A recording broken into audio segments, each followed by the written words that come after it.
everybody, and welcome back to another 10 Talks, this time with Henemimi. Hello. Thank you so much, Henemimi, for being my guest. Do you want to introduce yourself to everyone? Yeah, sure. Hello, I'm Henemimi. I'm a funny chicken artist. I'm a little chicken lady, and I like drawing cute girls and sexy girls. And I like to play action and horror games and sometimes strategy games. That's pretty much my entire deal. So, Henemimi, we were just talking a little bit about VTubing and stuff, but what got you into VTubing? I wanted it to be a way to show off my art when I started streaming, because I drew my model and stuff, and I wanted a way to like kind of relax when I wasn't working on art. So then I started streaming working on my art. And I was like, oh man, this is kind of fun. I want to keep playing games too. So then I just kind of started streaming my process and then doing games, and I kind of picked up doing it more often, and now I'm a funny streamer lady. I love how everyone says like funny streamer lady. Me too. It's a good career path for us to join. It is, yeah.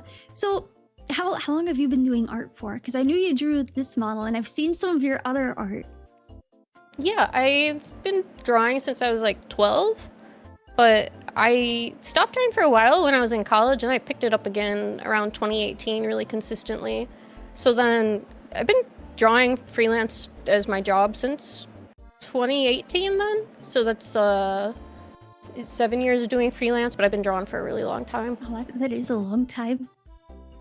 It's just like, it was my hobby when I was a teen and stuff, and then I got really busy in college and I stopped drawing at all. If you don't mind me asking, like, would you end up majoring in? Because it sounds like you didn't major in art. Oh no, I'm all self-taught with my art and stuff. I was a sociology major, and then I minored in like sexuality and gender studies and stuff. So I did social work before streaming. Oh, very different career paths. It's kind of interesting though. Some of it lends to streaming sometimes though. Just like talking to people and communities and boundaries and stuff is kind of neat. Yeah, I always see those topics come up too, so I'm sure it comes in handy. I do. So in case anyone is new here, the way 10 Talks works is that I have a set of questions that I ask Henemimi, but you guys are also allowed to ask any questions you might like. Like, we already have one question, and it's, what's the best way to eat a bagel? Well, you open it and you spread the slice of cream cheese or what have you on one of them, then you eat it. And you probably presumably also put the cream cheese or whatever on the other half and you eat that one. I think it's sacrilegious to eat it like a sandwich. I think so too. Open-faced bagels only. I don't know how to do it any other way, because then you can't sit and enjoy the proper cream cheese to bread ratio. It's true. Do you eat half life or a half sandwich? Half life half?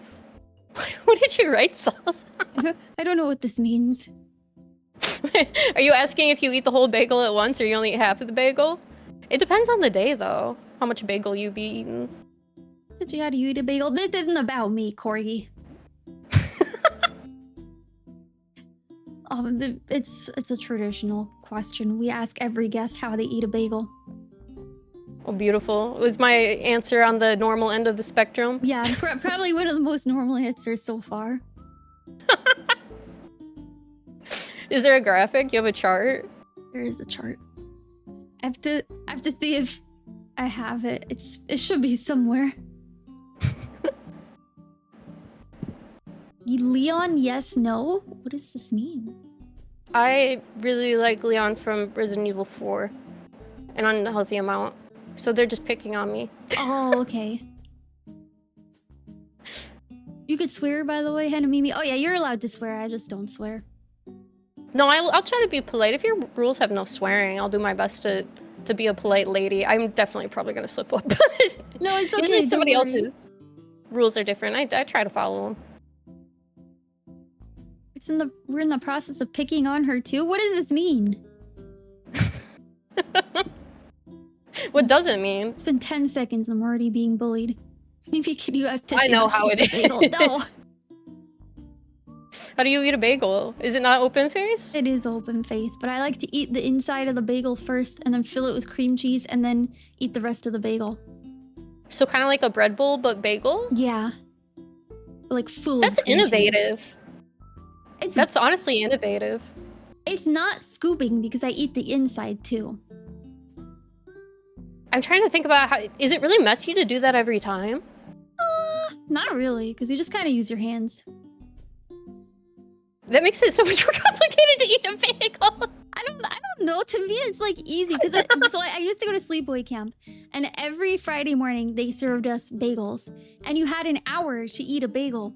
So like, if you rushed, you would have to go and then clean your bunk. So I would take as long as possible to eat the bagel. Okay, so you were doing the time min-maxing with the bagel scooping. Exactly. I see the vision.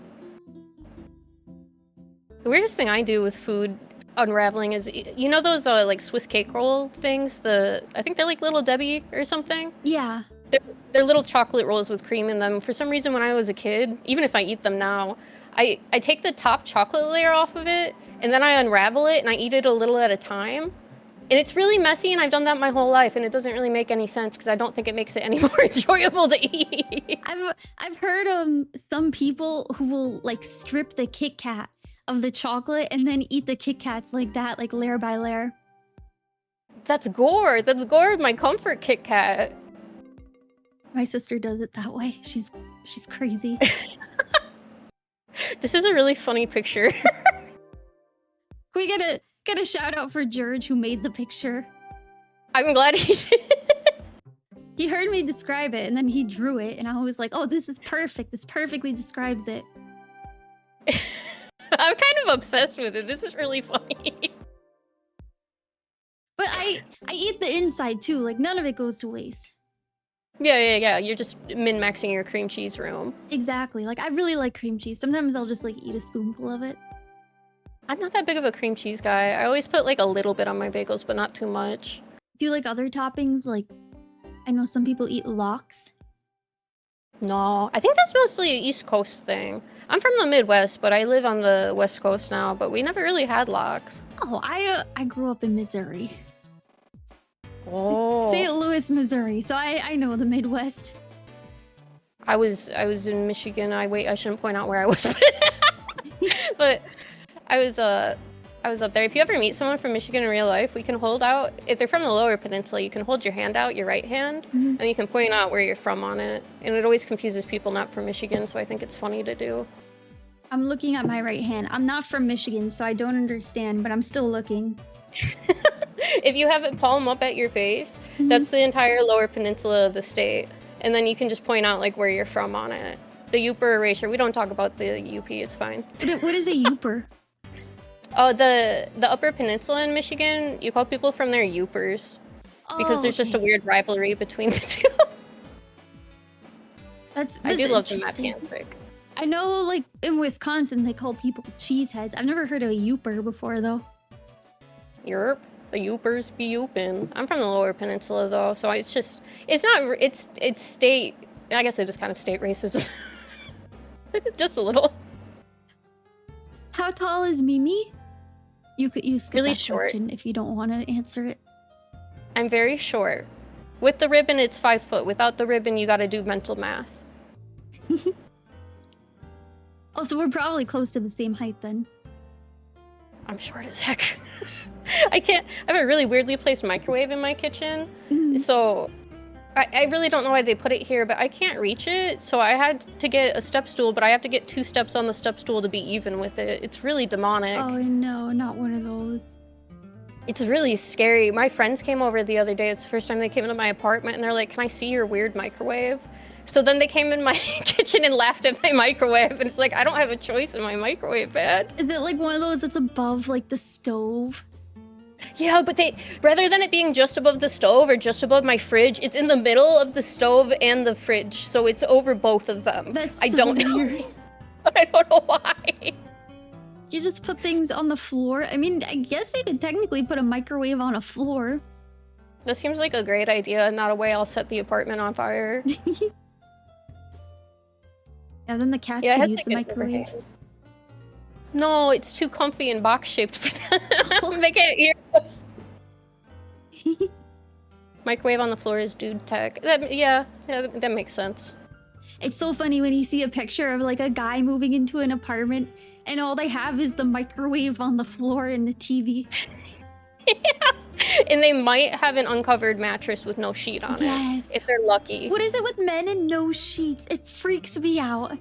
It freaks me out too. I don't get it. The only time I've never had sheets on my bed is if I was depressed in college. You can't be doing that. It's like, it's self-care 101. Get some nice sheets. Literally, like you could go to Walmart and get like a $10 pair. Now they're flat, men are oppressed. You can sleep without sheets sometimes. It's not recommended though. Mattress on the floor is dire. I used to have a mattress on a floor. I did too. It happens, it happens. It does happen, yeah. We're not taught self-care. Oh, then you must have missed the Nina stream where we were teaching men self-care Hakuroism. Oh wait, I remember when you guys did that. I think I saw it and I thought it was funny. We were teaching men about moisturizer. Did it work? Did anybody start moisturizing after that? Actually, a few people did DM me asking for skincare routines, so I hope they started them. That's awesome. Uncrustables, yay or nay? Crust is one of the best parts of bread, so I say nay. I like it when the bread crust is all toasty. Me too. You could do it like a light toast on a piece of bread or something, and then use it for a sandwich. It tastes nice. Yeah, I like I make sourdough, so I really like the crust Oh, on the awesome. sourdough. I love sourdough. So do my cats. For some reason, anytime I have sourdough at my house, they'll smell it, and then they will not leave until I give them little tiny pieces of it. Cats are so funny. I always see videos of like someone's eating a taco and then the cat is just slowly like reaching for the taco. Mona in particular really likes taking grains from me for some reason. So I was eating granola the other day and I'm like, you're not gonna eat granola. It's just a bunch of fruits and nuts and grains. So then I gave her a little bit and she ended up eating it. She kept staring at me. So I had to give her more.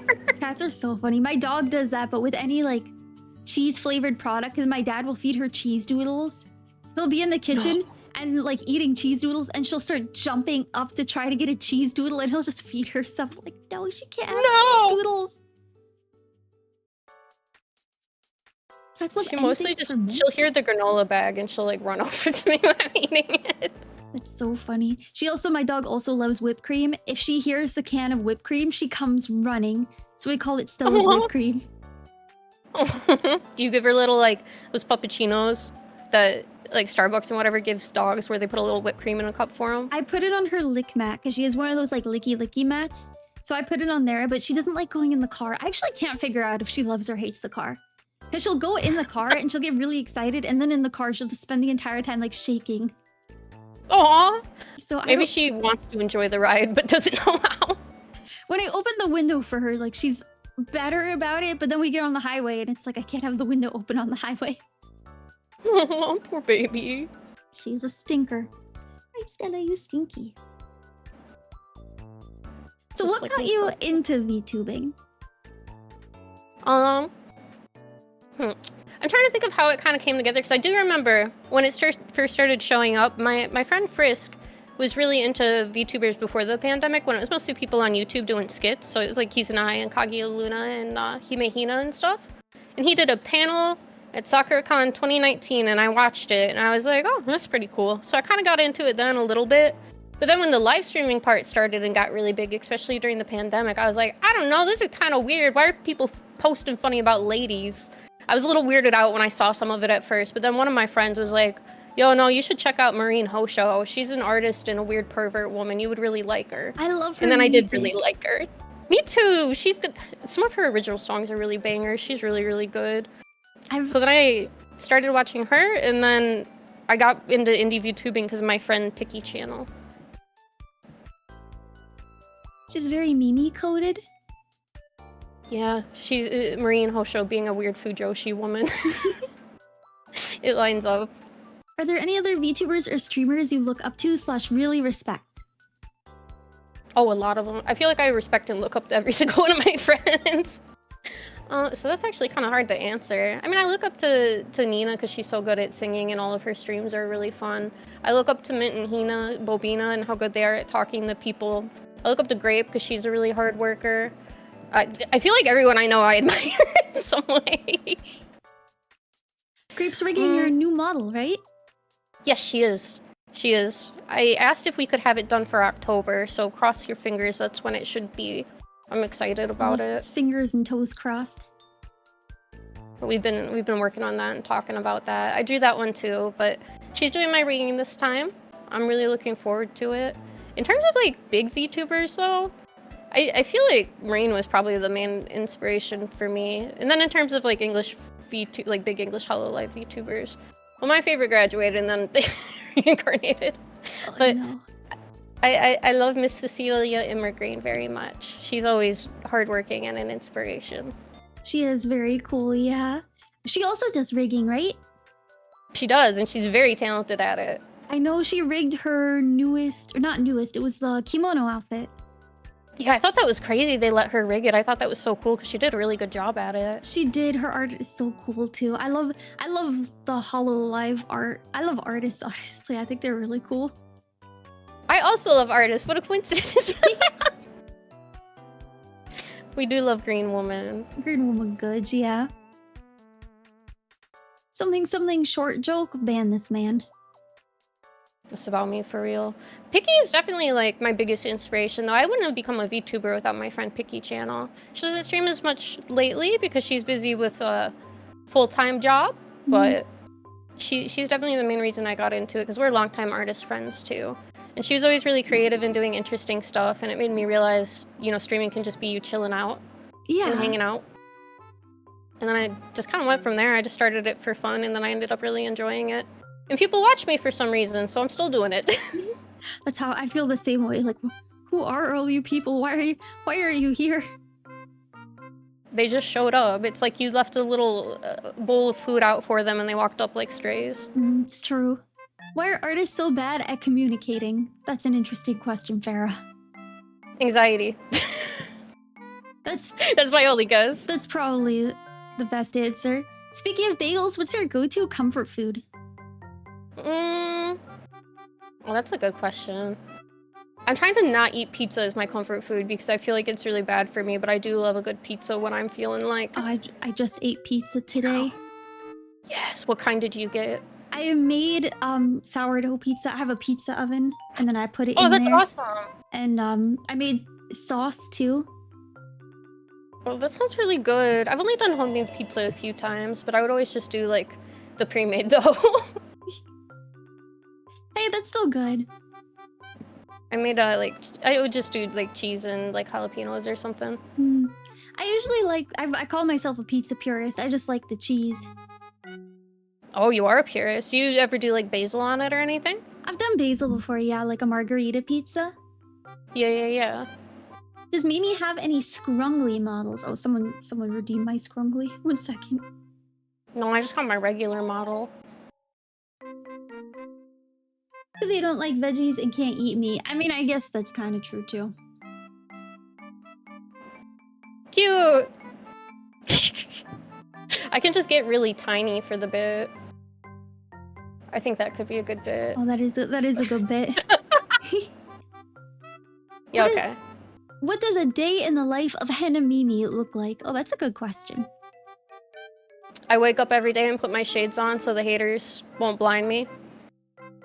No. But, you know, I wake up and then I pet my kitty cats and I get my day started. And I usually jack into the computer, I log on. And then I just do whatever for the rest of the day. Mostly stream for like 12 hours at a time and then realize I've been streaming for too long and that I need to get off my computer and shower. That's a long time. Oh, so you do like endurance streams. I wouldn't call them endurance stream, I just call them like a regular Tuesday. I'm kind of bad about it. I have really long streamer stamina, so I don't really pay attention how long I'm going, and then I notice it's been like 7 or 10 hours or more. And I'm like, dang, no wonder I'm kind of tired. That's a lot. Oh my gosh, how does your throat feel after a 12-hour stream? Fine, weirdly enough. Even though I've been streaming for like quite a few years at this point, I don't really get throat strain very much. I just drink a lot of water and try not to scream too much. Mild success. They make fun of me because I say I'll do a short stream and then they're like, oh, okay, how long? I say 3 to 4 hours and they're like, okay, short stream, 7 to 10 hours. What are your favorite types of streams to do? I do like playing games for the first time on stream a lot because I think it's really fun to get to experience a new game with people that they really like, as long as they're respectful and they're not backseating me and stuff. I think it's fun to experience media people really like together. I like doing art streams, but sometimes I feel a little like nervous drawing with the crowd. So I get a little quieter during those, but I still like drawing with people and hanging out when I'm working. Well, big variety. Yeah, I like doing event streams once in a while too, but I haven't done many lately, just goofy stuff. Why did you get hooked on Leon S. Kennedy? So I mostly like female characters, especially when I'm watching like anime and stuff. I typically only like female characters most of the time. So it was kind of rare for me to like a male character, but the thing is, I only have one type of male characters, and it turns out they're video game characters. None of them are in anime or TV. I just don't care about men in those. But I just like stupid action guys with one-liners who look really dumb. Oh. And then they get beat up. So I like Dante from DMC, and I like Leon from Resident Evil 4. Do you think the ending for the latest Duckler game was good despite being different from the novel? They're making up a game. Duckler's not real. Don't let them trick you. They're not letting me live that one down. I was doing Guess a Game one time, and I was like, I never know any of these games. You could tell me this is Duckler or something, I believe you that's a real game. So they've been in a long-term psyop they've tried to do against me to convince me Duckler is real. I was convinced for a second that Duckler is a real game. I was like, oh, I've never heard of this before. You guys can't be tricking people about Duckler. It's gonna become real at one point. People keep saying Duckler's a PS2 game. They're lying. It's on the PS1. It's true. It is on the it's on the Duckler for the PS1. You could convince Tenshi anything is a real game, probably. I do love ducks, it's true. Ducks are cute. They're like my favorite animal. I like them. They're silly and they squeak. We had a few on the farm I was on growing up, but they would just untie my shoelaces. Aw. Would they like grab the shoelace and untie it, or just like... Yeah, they would just pull it. They would think it's worms or something, I think, and they would just go for a little grab. It's funny. And then I would trip. I had 2 ducks too. Aw. What were their names? Falafel and Flagel. Those are awesome names for ducks. I was like a little baby, so mine were just named Blueberry and Muffin. Oh, that's cute though. I was a very creative child naming a bunch of animals after food. I mean, I almost named mine Donald, and then my sister was like, I'm gonna name mine Flagel, like flat bagel. I was like, okay, I'm gonna name mine Falafel then. That's really funny. Do they flatten their bagels out then? They don't go the scoop, they just go flat mode? No, my sister just eats her bagels normally. Oh, okay. She's stealing flat bagel valor with that duck name. She is. Have you adjusted to the West Coast and our lack of weather other than heat and fire? Yeah, I love not having to deal with like pressure fronts coming through with rain. It's awesome because I don't get sinus headaches from storms coming through anymore. But I miss thunderstorms. They're really comfy, and I never get them anymore. Last time we had a thunderstorm was a couple years ago, I think. Oh, that's kind of sad. I like them too. I always used to draw the best when it was raining, and now it never rains, so I just kind of take it as it is. I feel like the rain is so cozy. Like, I'm not a huge fan of thunder, but otherwise it's so cozy. It is. It's nice not like having to think about if it's gonna be raining or snowing and stuff. I don't miss shoveling driveways out with snow. I don't miss that at all. It's demonic. Having to wake up at 5 a.m. to clean your car and shovel your driveway and then go to work. I don't miss it. I don't miss that. I don't miss that. That sounds awful. I do not miss it. What's my white girl coffee order? Mine is just a latte. I just get a cafe latte. That kind of sounds interesting. I don't drink coffee, but I'm always interested in what kind of coffee people like. Latte is just the coffee and some milk, some steamed milk in it.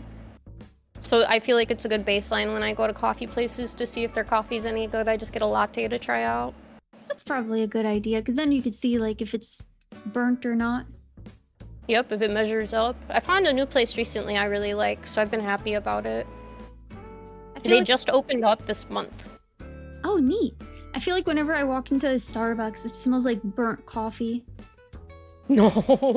I like the smell of cafes and stuff, but if it smells over roasted and stuff, it's not very pleasant.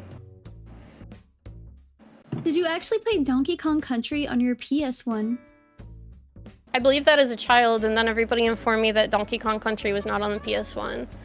And they said your dad must have had an SNES or something, or an N64, and I was like, no, I'm pretty sure it was the PS1, and they won't let me live that down. So I do want to play Donkey Kong Country on stream, but I want to insist it's for the PS1 and see how long I can keep the bit up. Just gatekeep gaslight girl boss. Exactly. Tell us Duckler was on the PS2. Tell us about your life growing up on the farm.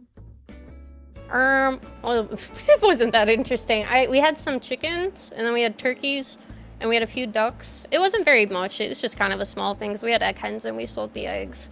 And then I think that we sold turkey meat, but I didn't know that when I was a kid because I was a child. So I don't think they told me that we slaughtered the turkeys. Probably not. Yeah.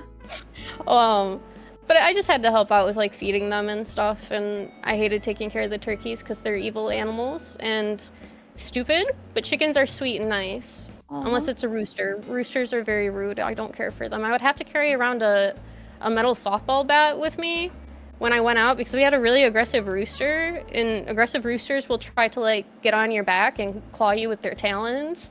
That's so I was like a crazy. 7-year-old carrying around a metal softball bat to hit the rooster with when I was trying to feed them. That's crazy.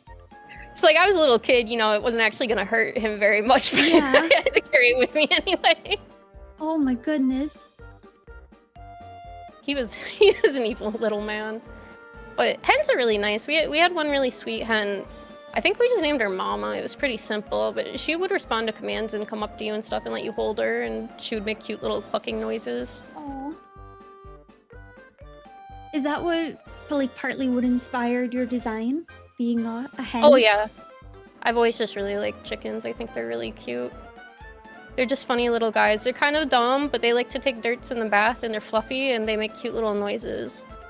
I've always wanted chickens. I was just at the country fair, and they had silky chickens for $7 Silkies each. are so cute. And I was texting my parents every like 3 minutes because they weren't with me. I was like, "Can we get one? Can we get a chicken? They're only $7. Can we get some?"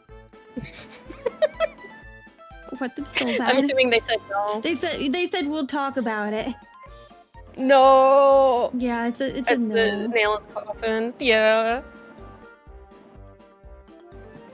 What are your current / past anime / manga obsessions?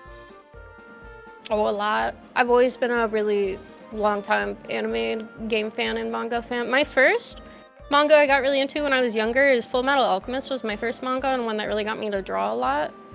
And I love it. It's really good. I still love it. I should reread it.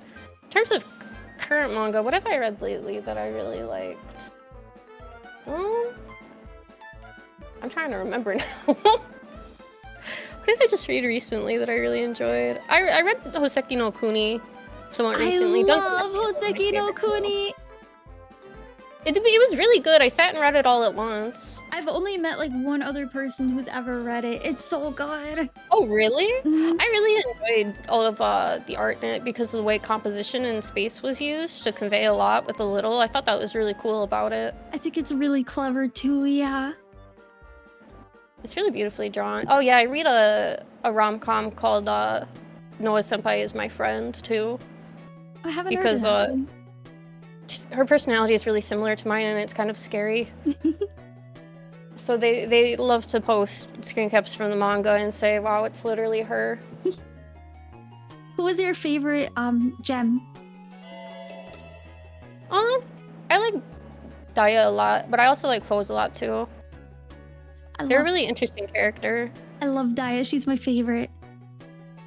Yeah, their design is so cute. I really like just how the hair does in general. And then also in the manga, like the arc that happens towards the end, I don't want to spoil nobody, but I thought their kind of plot line into selfishness was really cool.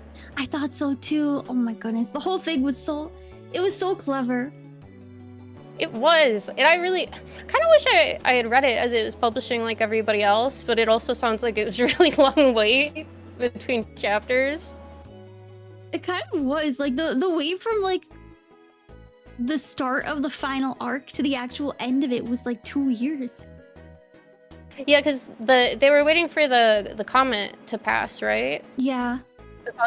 It's just the phosphorite comet, isn't it? We I thought got- that was really cool. We got like an IRL time skip. It's awesome though. I really enjoyed that. In terms of anime too, I just remembered the other part of the question. I've always liked a lot of different anime. I like mecha and magical girls and slice of life and stuff where cute girls are being cute. I love But magical I recently girls. watched. Me too. Madoka's my favorite anime She's of all time. I watched it airing and then I've seen it a million Mine times. too. I love Madoka. I love Madoka Homo. I really like Madoka and Homura together a lot. They're my babies. I love them so much. Oh my gosh. That's like if I had forced at gunpoint, that's my favorite anime. And I've been getting back into watching stuff recently again. And I also, what was it?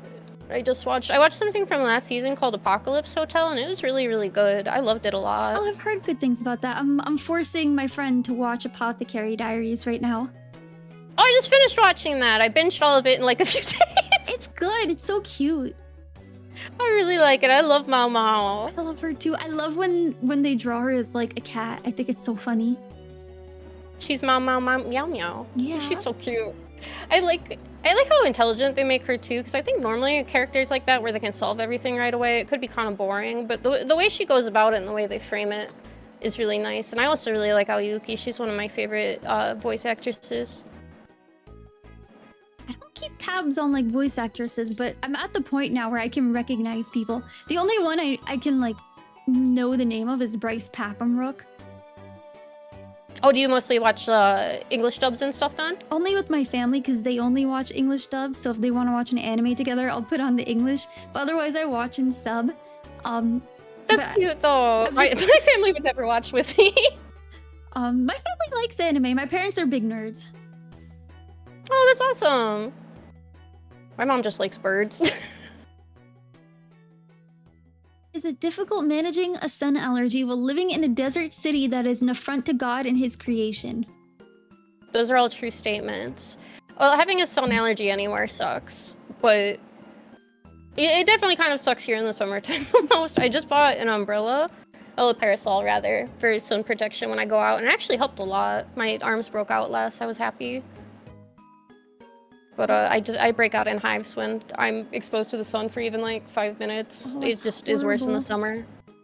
See, it's usually like half an hour it would take normally to get a reaction, but during the summertime here, it's just so hot and the sun is so bright that if I go outside, it's hive city. But I just got that parasol and it's been helping a lot. Oh, I'm glad to hear it's helping. I know there's like 2 different types of sun allergies, and there's like a true one and then a medication-induced one.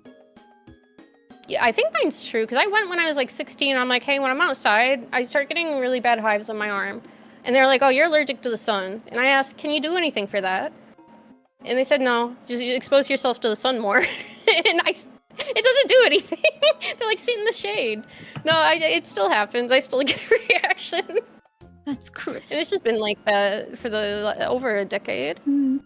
That's like crazy. 15 years. That they would just say like, okay, you know, sit in the shade. Like, well, that's not very helpful. The shade moves. Yep. And they said just take like allergy pills, but they make you really sleepy, so it's not really that effective. And sunscreen doesn't really do much either. Like it'll stop me from getting burned, but not the hives. Do you wear like UV shirts? I want to buy some. I don't have any actually. I just got some. Do you like them? Have they been helping you? I do, yeah. I like being outside a lot. So I invested in some UV clothing. I was like, well, I don't want to look like I'm 60 by the time I'm 30, you know? Real. I should buy some of them just so I can go outside without dying. Yeah, it's very helpful. Yeah, I think when I was around a teenager, it wasn't like that when I was younger. So I have no idea why. My body is a fickle beast. Sometimes puberty could bring on illness. It sounds weird, but like your body's going through changes and then it changes everything. I wouldn't be surprised if it was just hormonal and it made me allergic to the sun. Isn't that the human body is so awesome? Isn't it? Yeah. Could be treatable. I don't think it is. It's fine. It don't matter. I got a little umbrella and I get to stay inside to be an anime woman. Speaking of hens, what made you decide on the name Henemimi? I really needed a new username because I don't want to stream under my old username anymore because I didn't like it. And it would be awkward to introduce myself as. So then I was like, okay, how do I put my name into this username without it just being my name? And then how do I, yeah, what should I do? Like chickens or what? And then I thought, oh, Henemy is funny, like hen enemy. I thought that was a good joke. I liked the bit. It had my name in it. I was like, oh yeah, okay, I'll do that one. And then it was taken everywhere. So I was like, okay, alliteration. And I just slapped another me on it and changed it from a Y to an I. And then I named my VTuber Mimi. Mimi.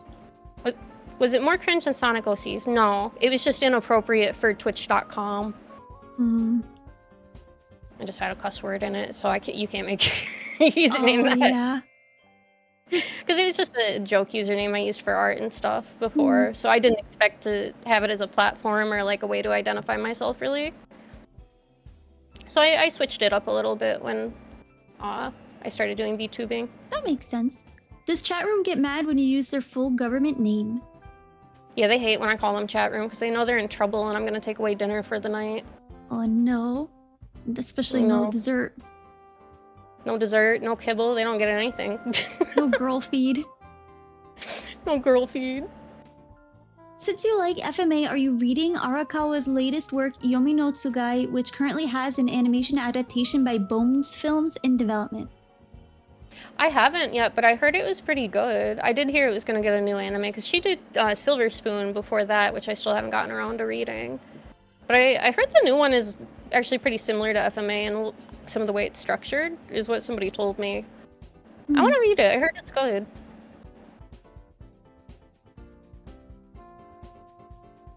I haven't heard anything about it. I watched Brotherhood a long time ago.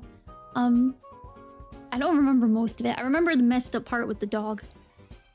Yeah, everybody remembers that. It's sad. It sticks to you though when you watch it really early. I just remember a lot of it because when I was young, it really inspired me with drawing. Because I think I was like 12 or 13 when I started reading FMA. So that's when just the 2003 anime was around, and they just aired that on Adult Swim. But the manga was one of the first things I looked up and started reading. So then I was really taken with how it was like a female author too. And it was like a woman who was drawing it, and I really loved how she compositioned all the panels and did character development and framing and stuff. So I got really into manga after that when I was growing up. I didn't know a woman wrote it. Yeah, Hiromu Arakawa is a woman. Do you have any unique hobbies most people wouldn't know about? I feel like I monetized all my hobbies.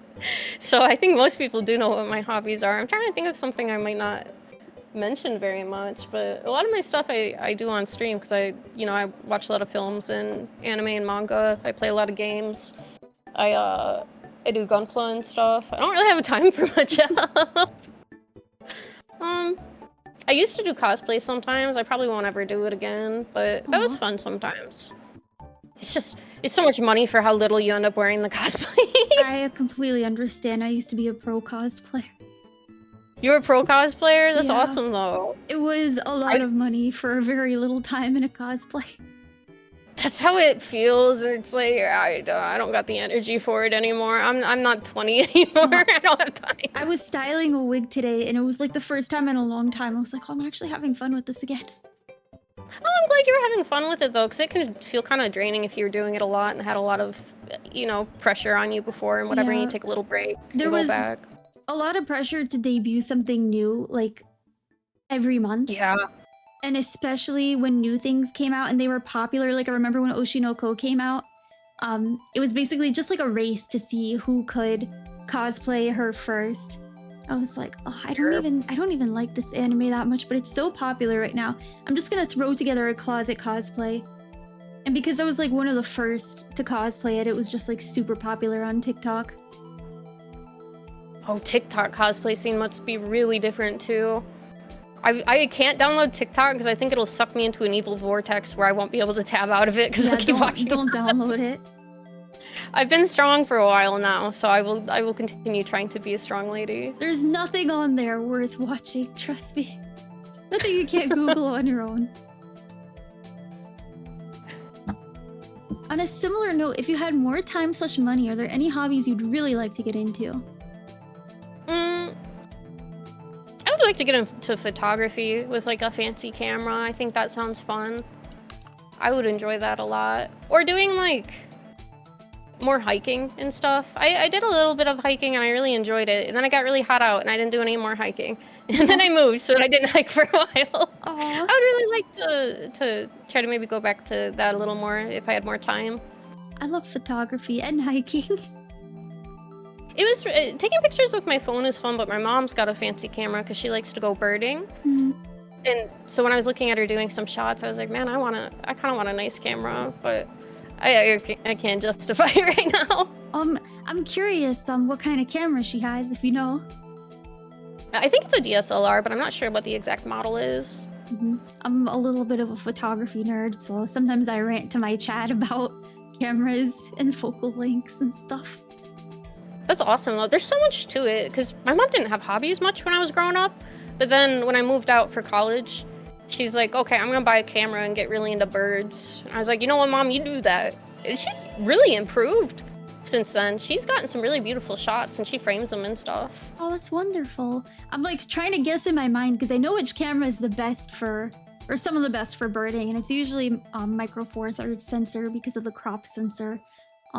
So like in my mind, I'm like, oh, she probably has an Olympus. No, you're probably right. I can kind of see it in my head, but I don't think I know what exact one it is.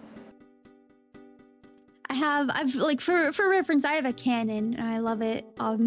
It's a little bit hefty, but it's a good camera.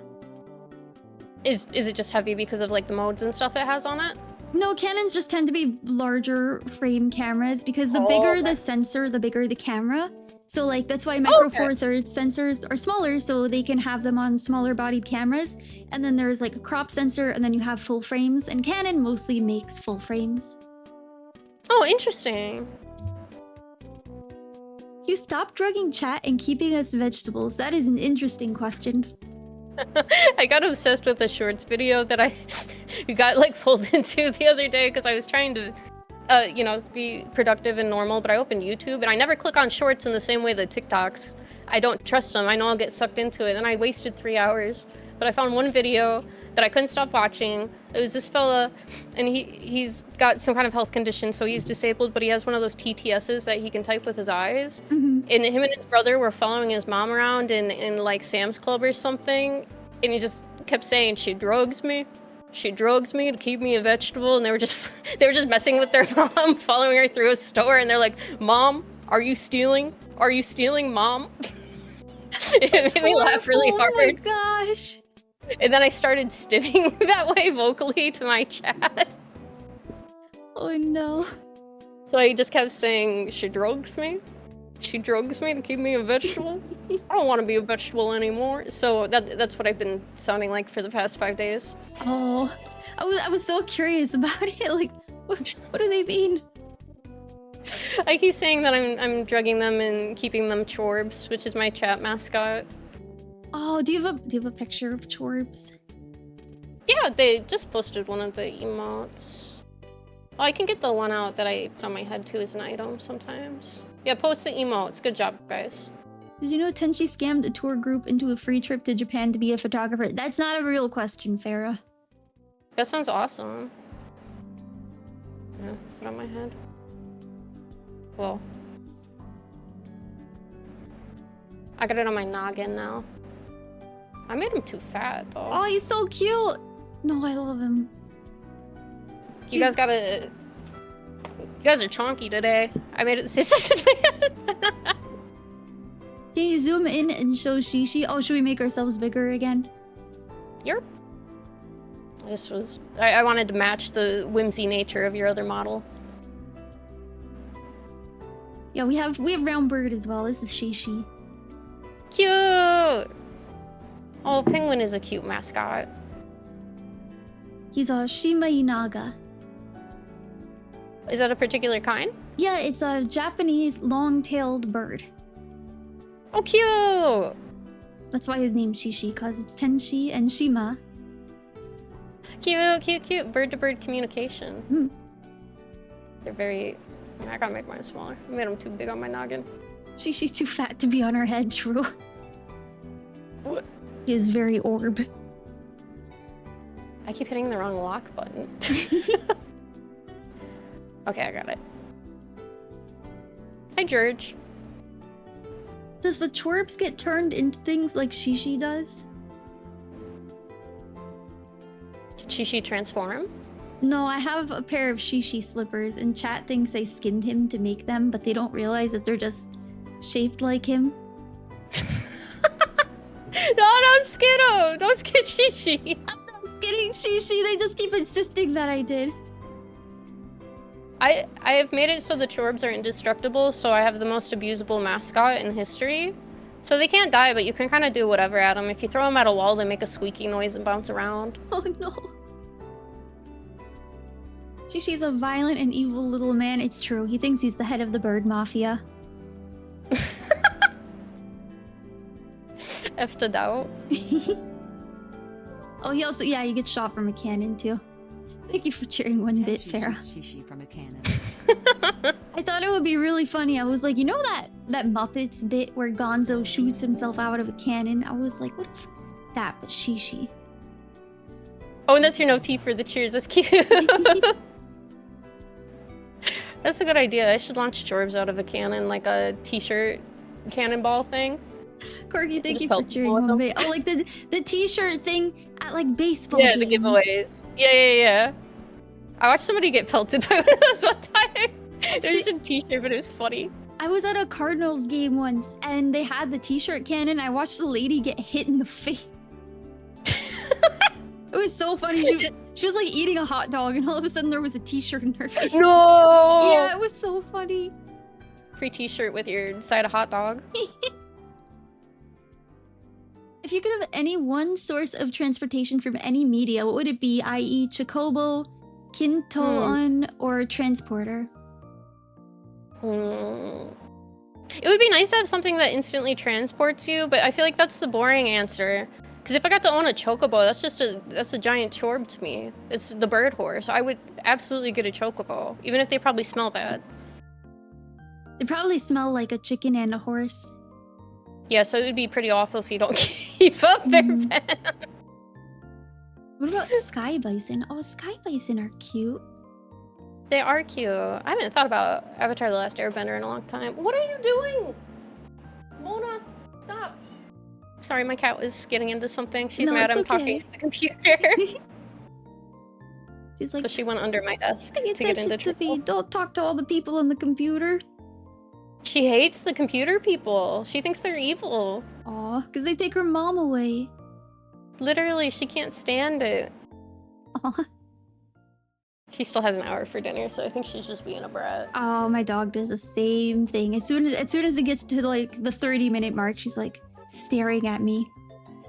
Oh, baby. She knows how to squeak exactly at 7 o'clock. Her biological clock is immaculate. She knows exactly when it's 7 p.m. I've never had a cat that on point before. Animals are so funny like that, though. Every dog I've had, they will like, as soon as it hits like the hour, they're like, okay, I'm here. I'm by my bowl. Where's my food? Let's go. I'm waiting. You gotta get in on that. You gotta get your kibble on time. I do. What is Yeah, your it's not her fault torturing her. What is your ideal footy scran? I just want to get a perfect 10 out of 10 scran when I do Scrandle, but that'll never happen. I've never thought about actually what... You do Scrandle, right, Tenshi, where you have to compare the foods and stuff? Mm-hmm. Have you done it before? Yeah. I have, yeah. I never think about eating any of that food, but I guess that's kind of a thing Japan moment or like a thing Korea moment, because every time we see the really cheap food from like Japanese stadiums and Korean stadiums, I'm like, oh man, they got Korean fried chicken for like $1. I need that. It's all European? No, sometimes it's Korea. Yeah, no, it's all over. I mean, the idea of like a footy scran is European and related, I think, to soccer/football stadiums, depending on where you're from. But they take it from places all over the world. Every time they show a USA scran, it's always like $20 for a slice of really bad pizza, so then it always gets really bad votes from all the British people who be scranning. The Wigan kebab. Your Wigan kebab. They did Chinese cafeterias once. I was so curious because I see sometimes this person pops up on my TikTok For You page, and it's like, what I ate today is a Korean worker, and they get lunch, I guess, at the place he works, so he's always showing what the cafeteria is serving, and I'm always like, oh, this is so foreign and so cool. They feed you at work to try to keep you there longer. One time I got to tour the like Google YouTube studio that's around here because of another friend who's a streamer and like a partner. So I got to get a little tour there, but they had free food stations and catering set up everywhere. They had sleeping areas. They did not want you to leave Google. They wanted you to eat your little trail mix for free. That's crazy. My brother used to work for Google. It's nuts. They really make it so you're not gonna want to leave your office. So he worked remotely for them, but he said it would be like wild when they did fly him out to fix things at an office because he was IT. That they would like give him money just to like do things for them. So it'd be like, oh, you want to stay an extra hour? Okay, we'll bring lunch to you. Oh, you want do another meeting? Okay, we'll order drinks to here. Like, it was crazy. I need someone to do me for that when I'm streaming. It's true, they gave us Pizza Fridays instead of raises at Fox. I bet that pizza really did a lot for paying your rent that month, though. You offer a little slice to the landlord. Yeah. Your landlord comes knocking. You're 5 days late. Would you like pepperoni or plain? Would you like a plain pizza slice instead of $1 million? The subtle. I used to work at Fox Flex. Yeah, George always flexing on us. Unflavored pizza. Wouldn't unflavored pizza just be bread? Yeah, wouldn't it? That'd just be like the crust. Because the sauce and cheese are what add flavor to it. Well, I guess if you don't put anything on it at all. Yeah. I mean, like if it's... I saw a pizza place and they were selling cheeseless pizza and sauceless pizza, and I was like, that's just a grilled cheese. Yeah, that's non-pizza left beef moment for sure. Yeah. Do you wash your pizza before you eat it? I hate to say this about myself, but I do always dab all of the grease off with paper towels anytime I eat pizza. My mom does that too. It drives me crazy if I don't do it. I hate how it tastes if I don't. It's too much grease. I'm not wrong. I'm right. I'm right. My mom also eats pizza with a fork and knife so she doesn't get her hands dirty. That's crazy. I can't abide by that. I can't abide fork and knife pizza. That's nuts all. Whenever I'm like, oh my gosh, you're a psychopath. She's like, that's how they eat it in Italy too. She tries to pull the Italy card. Their pizza's not the same as American pizza though either. I know. I always tell her, I'm like, ma'am, we are in America. Eat your pizza with a hands. Like we're supposed to. It's just a true-blooded American thing. Food with no utensils. Just stuff it in your gullet. It is. Finger food is an American right. So true. It is disconcerting how the grease pools on top. Thank you for defending me, everybody. Besides Madanui. The right to bare hands. True. Hey, Kona, brother. So how do you find yourself staying motivated on days that you might not want to stream? I usually always feel better once I start streaming. It's actually pretty rare that I feel like bad about the act of streaming. If it's a special event, I'll get kind of nervous sometimes, but for me, if I'm feeling bad, usually streaming lifts my mood up a lot. But if I'm really feeling like demotivated and bad and stuff, I try to be kind to myself and take it easy if I need to. It's just the line between taking care of yourself and keeping stuff up. But usually, like, I feel a lot better once I get going for the day. I feel the same way. Like, sometimes I'm having a bad day and I'm like, oh, do I really want to stream today? And then I stream and I'm just having, like, a great time. Yeah, it's always a good mood lifter for me, at least. Like, my mood's almost always better when I finish my streams. it's nice to have company and stuff if you're feeling kind of bad and whatever. Just staying occupied, talking, whatever it is you're doing in stream, talking to chat and stuff. I like it. It is, yeah. Like I remember one time I was actually like crying before stream, and then like I was like, okay, I have 10 minutes to pick myself back up and go live. That's real. I've done that too. But it is nice to get your focus on something else. It is, yeah. It definitely helps lift the mood and like distract you. Exactly. Do you have any regrets or things you wish you did differently as a streamer?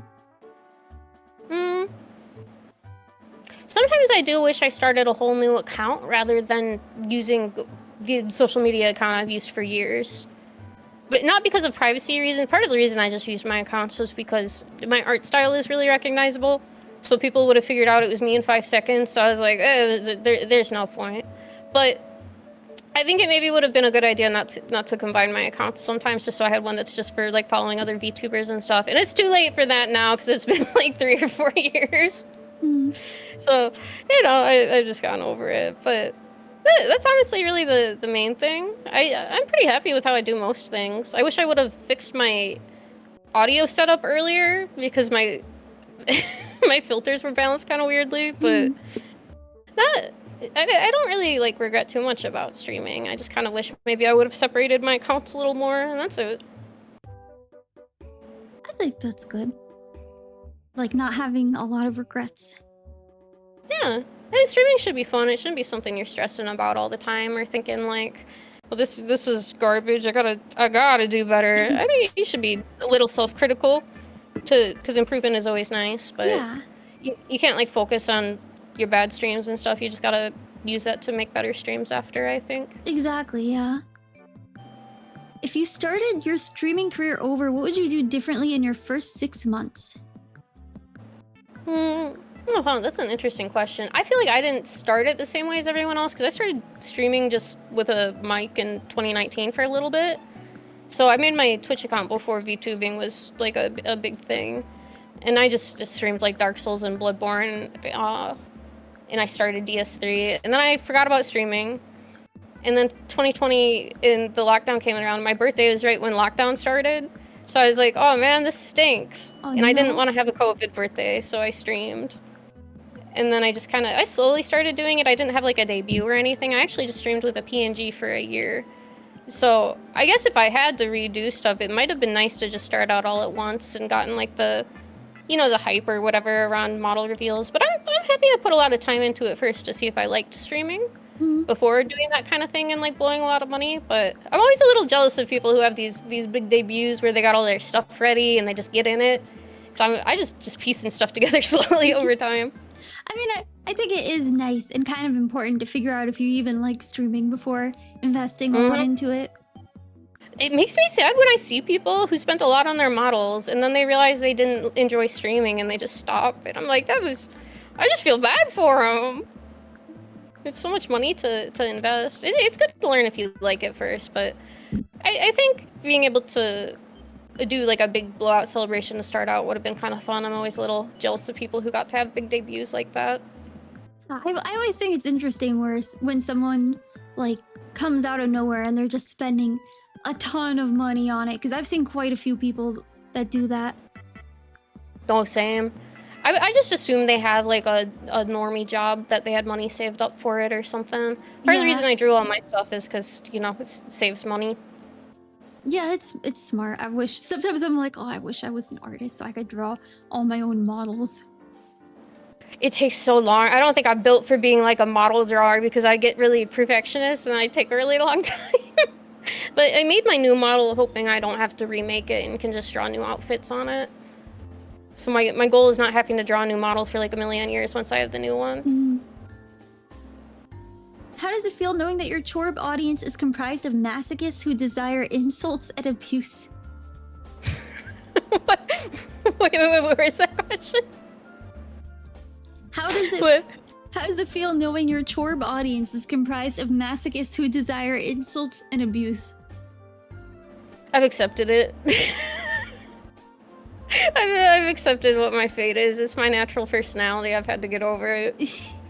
I'm just so funny and charming, and a bunch of weirdos watch me because I'm a weirdo too. that's the best Never part, been right? streamer. You could stream True. and be yourself, and you'll find people who are like-minded. And sometimes it's a little scary how like-minded they are. You're a little too much like me sometimes. But yeah, I'm used to them. I put up with them. They're all right. You guys are all right. They're all right. What's your favorite thing to share about Resident Evil with those unfamiliar with the series? Well, I haven't really thought about that much. Okay, for me, if I'm pitching Resident Evil to someone, it's usually another Fujoshi. So I start telling them about like the pairings I like or parts of the settings I like. But if I'm talking to someone who's just like a horror fan or into it that way, I like to talk about how like the beginning games are more of the survival horror aspect and how it kind of switches into a genre action and how it kind of goes back after that. So I'll ask them like what kind of games they like playing if I'm trying to get them to play it and kind of recommend it based around that. I've never played it before. I know it's scary. It was my first horror game and like franchise was the first Resident Evil game, the remake for the GameCube. Because it was originally in the 90s and then they remade it pretty soon for the GameCube with enhanced graphics and stuff. And it's really, I still think it's one of the scariest horror games ever now that I played more. But it's really, really good because it does a lot of cinematic framing and the fixed camera makes you deal with the camera in order to move around the threats and stuff. So you'll get angles sometimes where you walk in a hallway and you can't see the zombie coming at you because of the fixed angle, but you can kind of slowly hear it or you have to turn a corner. So And they do really good jumps that way. But if you don't like the horror aspect as much and you want to play like an action-y game, like Resident Evil 4, it's horror too, but it's way more action-y. And the same with like RE5 and 6, they have a lot of action in them. So for people who like those kinds of games more, that might be a little more suited to it. But the 1 through 3 is really scary, then 7 is really scary, and then 8 is scary and kind of action-y. So it's kind of in the middle for me there. That's a lot of Resident Evil games. There's a lot of them. It was one of my early like streaming series I went through was playing all the RE games. I'm not really into horror, so I've never played it. I think the scariest game I play is like Lethal Company. That game does get scary though. I scream at it too. It does. Oh my gosh! Like you could be fine, and then all of a sudden you're in a dark corridor and you're separated from everyone, and you're just like, oh no! I hear something behind me. I scream all the time playing that too. I'm just kind of jumpy in general, but I really like horror movies and stuff. I used to only be able to read like horror fiction, like really old no sleep copy pastas back in the day and stuff like that. But then I was like, no, I'll get too scared if I watch horror movies or play horror games, so I never did. But then my friend that I made was really into horror, so I decided to start watching horror movies, and then I decided for stream to try giving them a shot. But now I'm really into them all. I like playing horror games. I love watching bad horror movies. That's one of my favorite things to do. My dad also loves bad horror movies. Yes! I love finding something that looks like it has zero budget and it was made by a group of friends trying to get a tax write-off while they went on vacation. Because those ones are always really bad, and I love bad movies because they don't have to be good necessarily. They have to be entertaining and something's going on. Because you could have a bad movie and it's boring. That's a bad movie. But if it's entertaining, but it's really low budget and stupid, then it's still a good movie to me. Yeah, the campy cash grab horror. That's the kind my dad likes to watch, like Piranha, Sharknado, Yes. those kind of stuff. Yeah, Japanese horror movies are really good. If you guys want a Japanese horror movie, a lot of the stuff that was in the 90s and early 2000s is really, really good and defined a lot of horror. I would recommend The Audition and Cure, as 2 90s horror movies. I'll mention them from to Japan. him. They're really good. Those ones aren't slop. They're just like actually really good movies. My favorite slop movie of all time is Troll 2, which I think is technically supposed to be a horror movie, but it's really bad. But I think it's really funny because all the line delivery is really stiff. It's goofy. It's called Troll 2, but it's not related to Trolls, the franchise. I was gonna say, at all. wait, like Trolls? No, it's not related at all. They just did that to capitalize on the fact that there was a Trolls movie before that and the toy brand was succeeding well, that they wanted to draw people's attention that way. Even though it's technically about goblins and not trolls. Like the town's name is like Nilbog backwards, and then the little kid looks in a mirror at one point during the movie, and he's like, that spells goblin backwards, and it's supposed to be a huge revelation, and I was cry laughing at that bit. Oh, it sounds really silly. Troll 2 is really bad, but in a way where if you know it's bad going into it, you can have a lot of fun with it. I'll definitely have to tell my dad about it. He'll probably love it. If your dad watches Troll 2, tell me what he thinks, because I love making people watch Troll 2. I will, yeah, I'll tell you. Can you show Woman 3 for people who haven't seen her? Okay, I have her as a live 2D item, because I'll randomly pull her out sometimes. It's very large, so it might take a second to load. Yeah. But she's here. Do not pin to my model. Oh, that loaded really fast, actually. This is Woman 3. I'll put her on my head. It might take a second on your end, though, because it's a big file. It is very large. It's here on my end, so it's probably just loading on yours. Yeah, I'm waiting for my side. She's covering me right now. So any minute now. This has been a long time coming, because it took me a while to finish the model.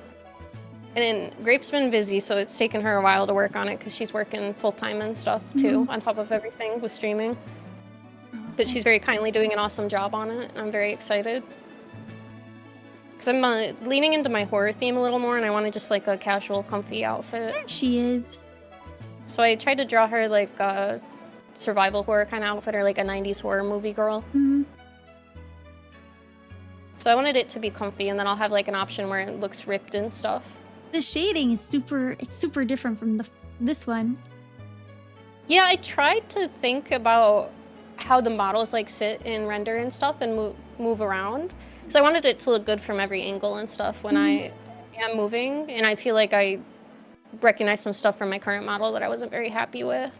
Oh, the face is a little different too.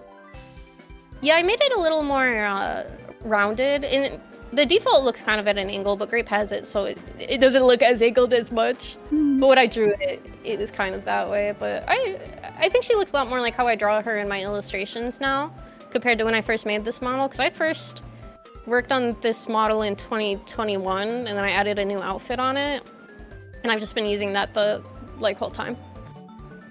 Or 2022? When did I get my model? I think that was 2022, actually. Her boobs are a lot bigger too. They are. That was because that's just the kind of mood I was in when I was drawing it, and then like a week later, I was like, oh, I think I made them too big. And I kind of did, but it's too late now. That's how it is. It's done. It's finished. Because when I first made Mimi's design, she was flat, and then I just started giving her like more boobs over time. Upgrades, people, upgrades. The muse did take over. I couldn't be stopped. It's the human growth hormones. It is, yeah. It's what they give all the chickens, the growth hormone. There will be an armpit toggle, because I think Grape wanted to put it in. That was her idea. She said, can you go back and draw armpit pieces? And I said, you know what, sure, Grape, yeah, I can go do that. Okay, Grape. I thought it was really funny. She likes to do a wave animation with the arms when she's rigging. So she said that it'll lift up that way, and it would need a little piece for it. What does that mean? So when you're drawing like a live 2D model, it's kind of like a paper doll, if you guys have ever used a paper doll or seen one. They're all different little pieces that the live 2D rigger has to move together and make move. So like, say for example, like the leg is one piece, and then the shading is a different piece on top of the leg, and the line art is a different piece there. So like the different arm pieces, there was no armpit spot because I wasn't thinking about the arm being raised that much, because I was only drawing the front view. So she said there was a gap where the armpit would be. Can you go back and add an armpit? And I said, okay, queen, anything for you. But it's interesting with live 2D models, because you have to kind of think about it in movement, even if you're just an illustrator. You have to think about all this stuff that no one will see. Like your eyelids. Yep. But she's been doing a really awesome job on it. She looks great so far. I'm really excited. She does, yeah. I can't wait to see her in like movement. Grape is like showed me how it's coming along, like on call, and she had it rigged to her face and stuff and was moving. I was so excited. I get to do a little cute side smile now.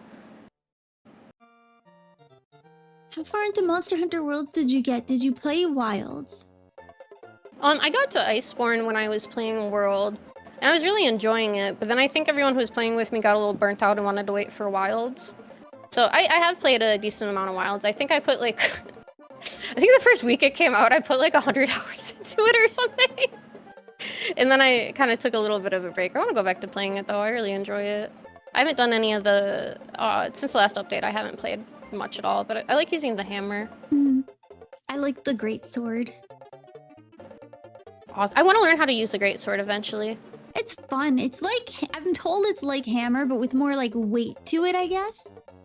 Yeah, and you have to be kind of precise compared to the hammer. The hammer you can miss a lot and it's not a huge deal because of the recovery time. But I wanna learn hammer and hunting horn. Oh, not, I already know hammer. I want to learn great sword and hunting horn eventually. Great sword is super fun. I tried hammer for a little bit. I wasn't super fond of it. I haven't tried anything else. I like, especially in World, the ability to slide and do the spin with the hammer is really fun. They kind of buffed it a little for Wild since the last update, and I don't think I've played it since they did that buff, but I hope it's better.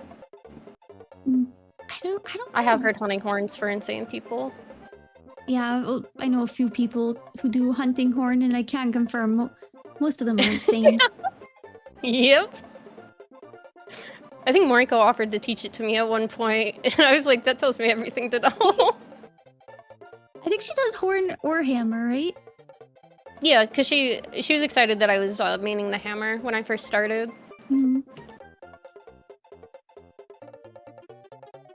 Speaking of hangers, did you laugh when Grape found the forbidden toggles folder? Well, it's more like she told me to leave it in.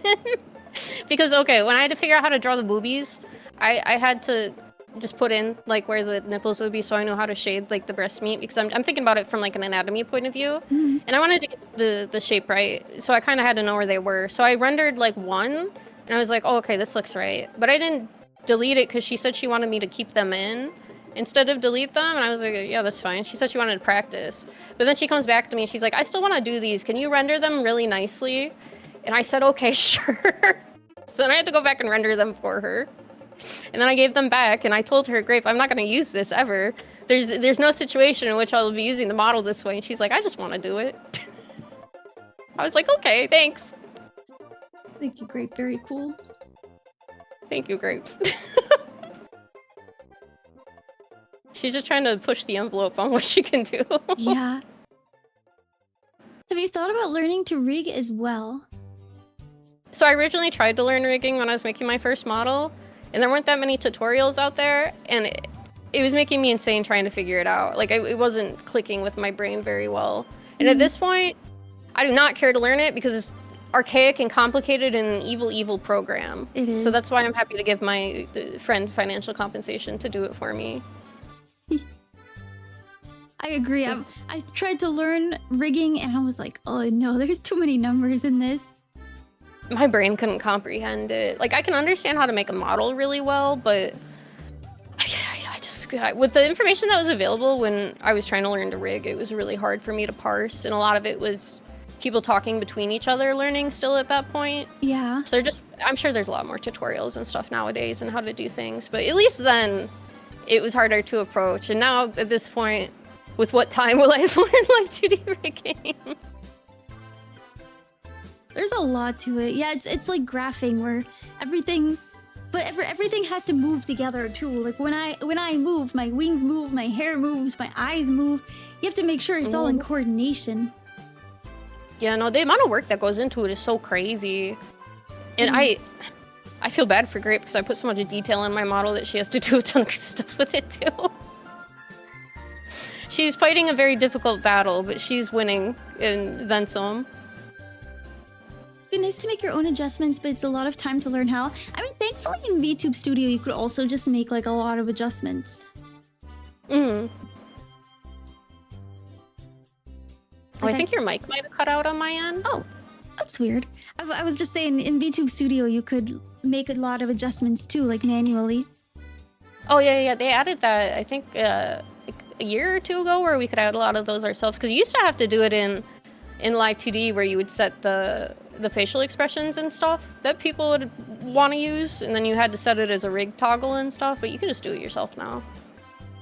Yeah, and you could like position things in front and behind your hair, and like That update was so good, Tenshi. It was good. I know, I was so excited. They made it a little more confusing now, so like sometimes when I do it, I'm like, I don't know what I'm doing. But before you were able to just hold it down and then adjust how far you wanted it behind things. Oh, I didn't realize they made a change to it. I've only really used it to put the chorb in my hair. Oh, I use it like there's outfit assets, and then sometimes I like to put them on. Yeah. I need to make more of those, but I keep just saving everything for my new model. I was like, I don't gotta do anything with this, I'll just wait. But everyone's been waiting a long time, and so have I. So now I'm just patiently waiting. I'm hoping that, both for me and Grape, that everything will be done by October 1st, I'm hoping. So, hopefully sooner rather than later. I would really like to have her for October as the horror month. Yeah. Especially because she's horror themed. Yeah, I'm excited. I'm just excited to... She's gonna feel more like my art and how I draw Mimi nowadays too, so I'm looking forward to using her. Yeah, that makes sense. Going back to something you said earlier, it's nice to see the stigma against PNG tubing fade so people aren't pressured to drop like 1K on Rig Live 2D right out the gate before they even feel certain like they'll work. Yeah. No, I think one of the biggest things of advice I always give everyone who says they're interested in streaming is like, just try it out first. Just stream to like a handful of your friends, and if you don't have friends, go post on like a website and say, hey, I'm streaming this in a community, you know, or whatever. If you're gonna go on, if there's Redditors, I guess you go on Reddit. I don't know.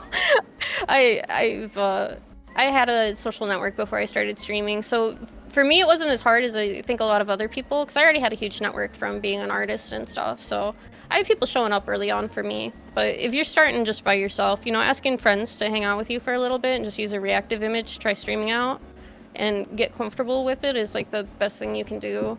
So people really shouldn't spend $1 million on something to start out. Yeah, especially if you don't know you like it. Yeah. There's nothing wrong with PNG tubing. I'm happy I did it for a year to see if I liked it before doing everything else involved in it. I did not. I immediately got a model and rigging, and I was like, I know I'm gonna like this because I'm a cosplayer. And I was correct. That's kind of how it is, though. I've noticed it's like, it's artists, and then old cosplayers, and then people who were really into theater when they were younger. Yeah, the like theater kid VTuber sect, I think is so interesting, because it's not that they're acting the whole time or nothing, but they definitely put more of an emphasis on the performance aspect. So I always think watching their streams is interesting because I approach it differently. I think I dropped 1500 in VTubing before switching. Yeah, George is now a PNG tuber. You switched to PNG tubing? Why? I mean, there's nothing wrong with it. You can draw your own PNGs at that point. That's nice. Besides your new model, do you have any other cool things in the works that your community may or may not know about? Most of it is for the debut stuff now, so I can't really say anything because I'm just kind of working on stuff. But I do want to, for September, I'm going to play Shadow of the Colossus, which isn't like a huge deal, but it's one of my next games on my docket at the very least. In terms of event stuff, everyone has to wait patiently until my new model is done. I'm sure it's very exciting. It is. I keep saying, well, I'm going to do this once I have the new model. I shouldn't do it now. So I keep putting off all my ideas because I just want to do them once I got basically my new outfit on. But it's hard. I'm not as attached to this model because it's so old now. So all the ideas I have it focused around the new one. And I'm like, okay, I'll just wait. I'll just wait. It's been a while. Yeah. Oh, the waiting part is the worst. I don't know if that meow came through on the mic, but one of my cats just got up next to me and meowed really loud. No, I didn't hear it. Nobody got to hear you, Mona. Sorry. You've been silenced. Sorry, Mona. Discord filtered you. Filtered. Oh, I was gonna play probably the original Shadow of the Colossus, the one on the PS2. Hi, Mona. She's very talkative now. Aw. She wants to be heard too. She needs to let chat know, her opinions too on VTubing. Yeah, she's the most important person here. Yes, lady. Mona, what are your thoughts on VTubing? She hates it because it steals mother from her. Aw. Poor lady. Poor lady. How'd you enjoy your time with the Silent Hill games considering they were competitors to Res Evil? I think they're really different, so that's hard to say. Like, Silent Hill and Resident Evil are different experiences. I like some of the stuff about Silent Hill that I like a little more than Resident Evil is the fact it is more puzzle-based overall, especially as the series moved on, at least for Resident Evil. Like, the best puzzles in Resident Evil are RE1, I think. Mm-hmm. But I feel like the puzzles in Silent Hill 1 through 3, because those are the ones I played, they were really engaging, and I had to really think about them. And I think some of the mood is done better in the early Silent Hill games, especially with like the fog in Silent Hill 1 and the limitations on the PS1. I think that stuff's really cool. But Resident Evil feels kind of grander and goofier, kind of campier. Like there's campy things about Silent Hill, but I think it's a little different. I've never played either, so I would not know. It's a little bit of a different mood. I am excited for the new Silent Hill with Ryukishi working on it, though. I will probably play it. Maybe not right on release, but I will. Well, I hope you enjoy it. Thank you. I think I will. I really like Ryukishi. He's the one who made like Higurashi and Umineko, if you know those. I know of them. I've never watched them. Yeah, they're also visual novels. And I love Umineko. I actually got to meet him and got his autograph in 2019. Oh, that's cool. Was it at like a con? Yeah, it was at SakuraCon 2019. It's the only time I went to that one, but it was really fun. The Seattle area is really nice. I've always wanted to go to SakuraCon. I've heard really good things about it. It was some of the most fun I've ever had at a convention. I really enjoyed it. Oh, neat. Okay, maybe I'll have to go then. I hope I can go again one day. What do you think about the perception of Resident Evil and Silent Hill as Western horror games? And the fact they're like Americanized Japanese horror, I think that's kind of fun. Because, I don't know, there's plenty of things in American culture, games, and media, movies, where we make something about a non-American setting, and then there's a lot of incorrect stuff in it, so it's kind of charming or endearing, if it's not offensive at the very least. Yeah. And I think that's something that's really fun about like Resident Evil and Silent Hill is the Japanese takes on like American small towns and stuff. Ow, Mona, don't bite me. Oh, Mona. Sorry, she bit me while I was petting her. It's okay. But one really funny thing I liked was in Resident Evil 7. It takes place in a small house like down south, actually, in American South. And there's this bit where you walk in like one of the rooms and it just says sports ball with like indiscreet colors, so you don't know what team it's supposed to be. I love sports and ball. I love the idea of them getting like the sports ball football poster and just like football exclamation marks. Sports But ball. I think that lens from a different culture interpreting horror in another country is really interesting, and it's just kind of neat to see. That is neat.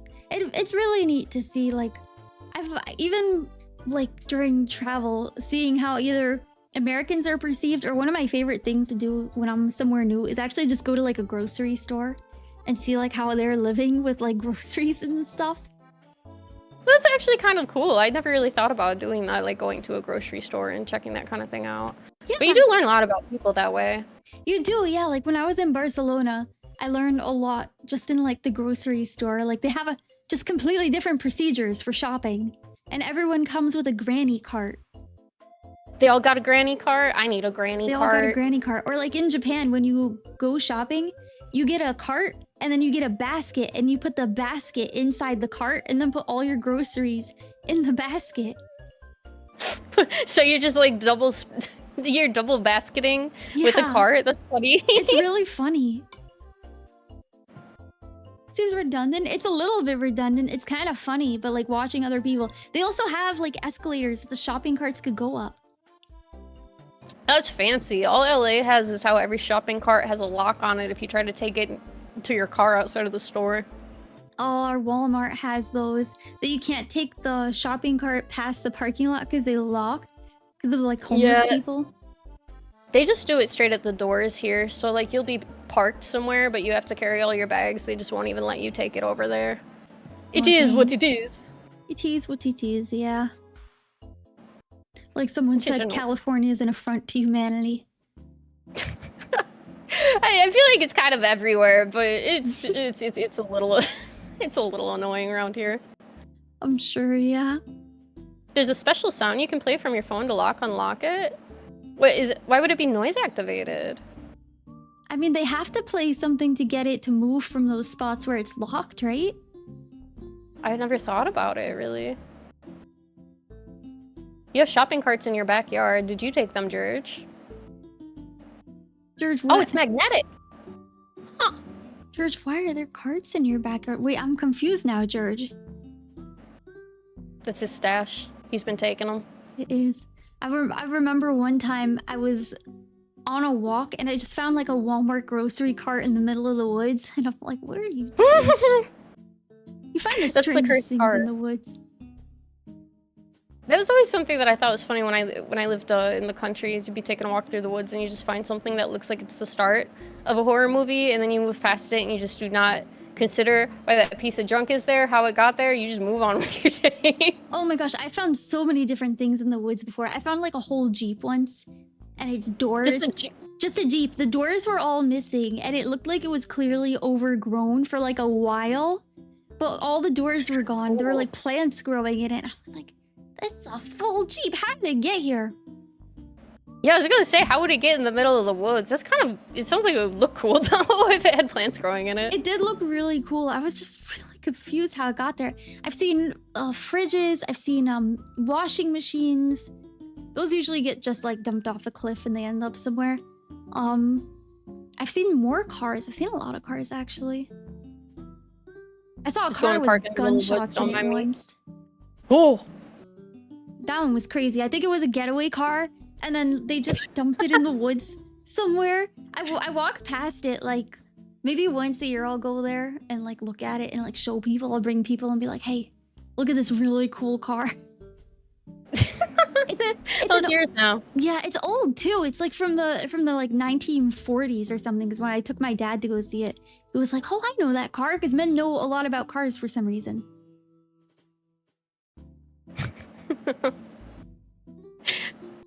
I think your mic might have cut out on my end again. Oh, the Discord filter does not like you right now. It could be because I have a tendency to like lean to the left and then my mic is on the right. Understandable. Is that better? I could move it more to the left. That might help.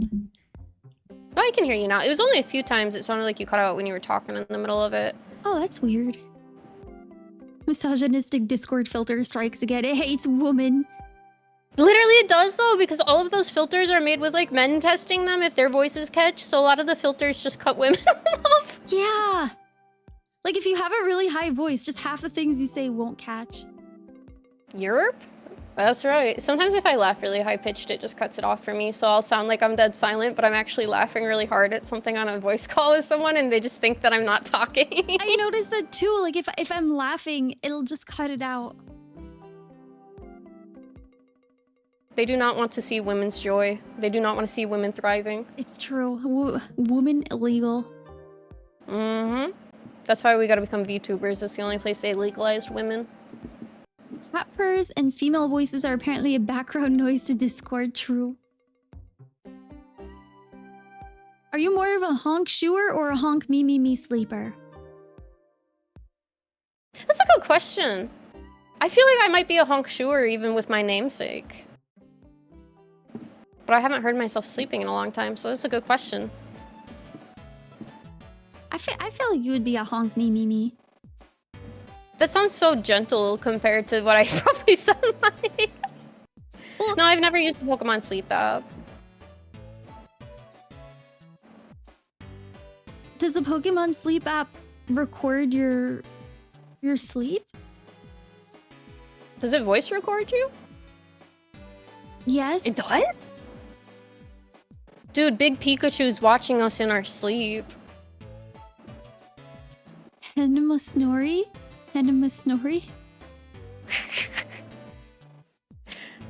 That's the point of it. The big Pikachu will have my vital and health information. Oh, I used to talk in my sleep.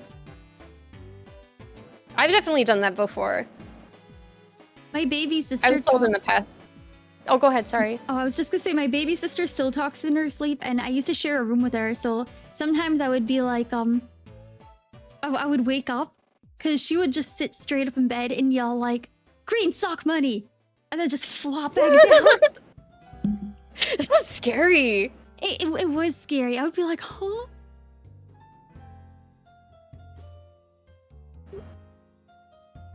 There's someone in my family who would hold entire conversations in their sleep. If you like, they'd be sleeping on the couch or something, and I would walk by and they would start talking to me. So I would continue talking, thinking that we were having a conversation, and then they wouldn't start making sense, or they'd be really assertive about something specific and said I'm not getting it right. And then I realized they were just dead asleep, but they were just able to hold the whole combo. And it got better over the years, but it was really spooky the first time I saw it happen because it was family I didn't like live with consistently until I was a little older, and I stayed with them a while. No, that sounds scary. First time it happened, I was like, "Are you okay?" I'm fine. I'm fine. I was like, "Okay, I'll go do something else. You have a nice sleep." I would be scared.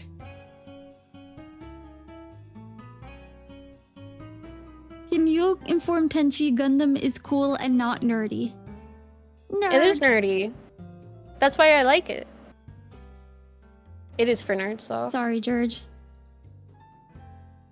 You're not beating the allegations. The crowd you get when you do Gunpla stream chats, it can be a little interesting because people get really excited, but they like Gundam for different reasons than I do a lot. Because I like the characters and the shipping a lot more. I like the mechs too, but not as much as a lot of the fellows do when they come to chat.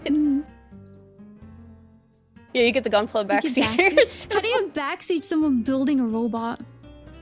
They just say you're not like cutting it in the right spot, or you should sand that more, pop it together. It's a little silly. It doesn't happen super often. I'm just gonna start backseating those people. Oh, you should use more commas.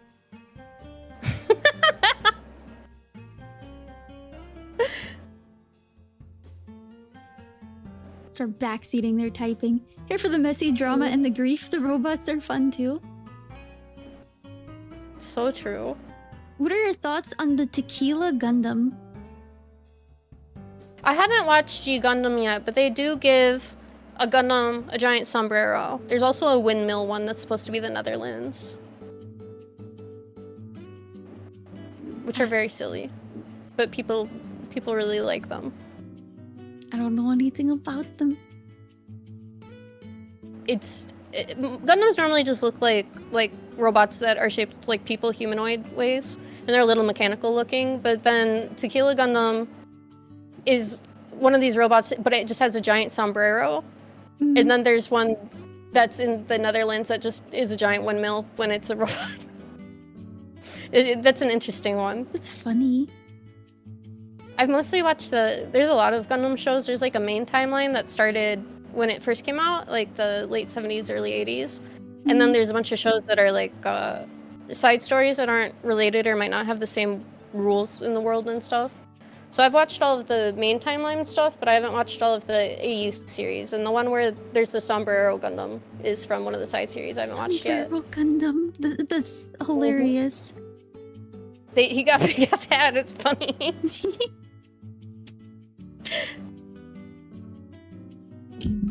Oh, sorry, I keep hitting my mic. No, you're fine. Don't worry about it. Yeah, they all get a stereotyped themed Gundam for every country in that show. How many orphans are iron-blooded? I still have to watch IBO. I haven't seen it yet.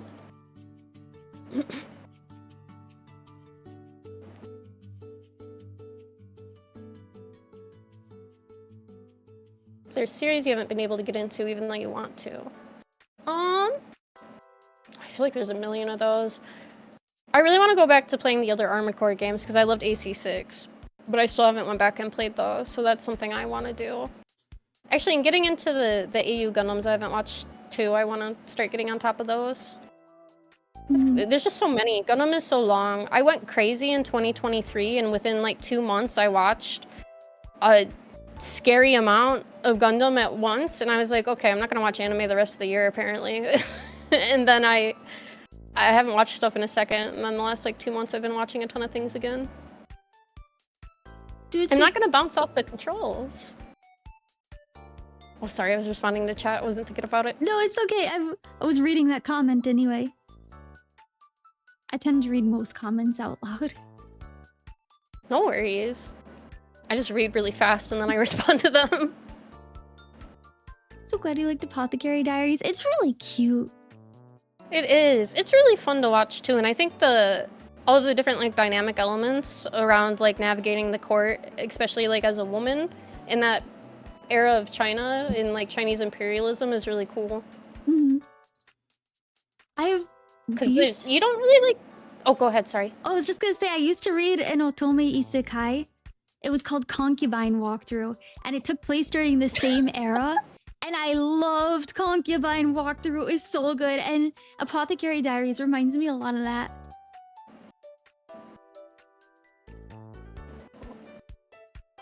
Oh, I think it cut out right at the end again. Oh no! I feel bad. I'm not ignoring the things it's okay, you're saying. it's okay. I was just saying I really loved Concubine Walkthrough. It reminds me a lot of that. Is it just like a romance, or is it a bunch of like different routes? It's a mystery. Or just one fella? Oh, it's a mystery. This girl gets isekai'd into another world as like the head concubine, and she has to figure out how to get back home before the game ends and kills them all. No. It's really good. It's not a like game. It's actually just a manhwa. Oh, cool.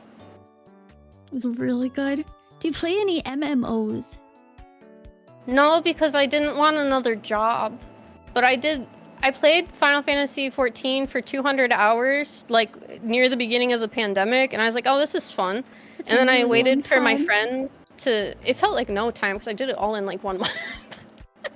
But then I was like waiting for my friend to catch up to me because they wanted to play together, and I was like, oh yeah, we could get like Final Fantasy married and just play together. That could be fun. We could make our cat girls kiss or whatever.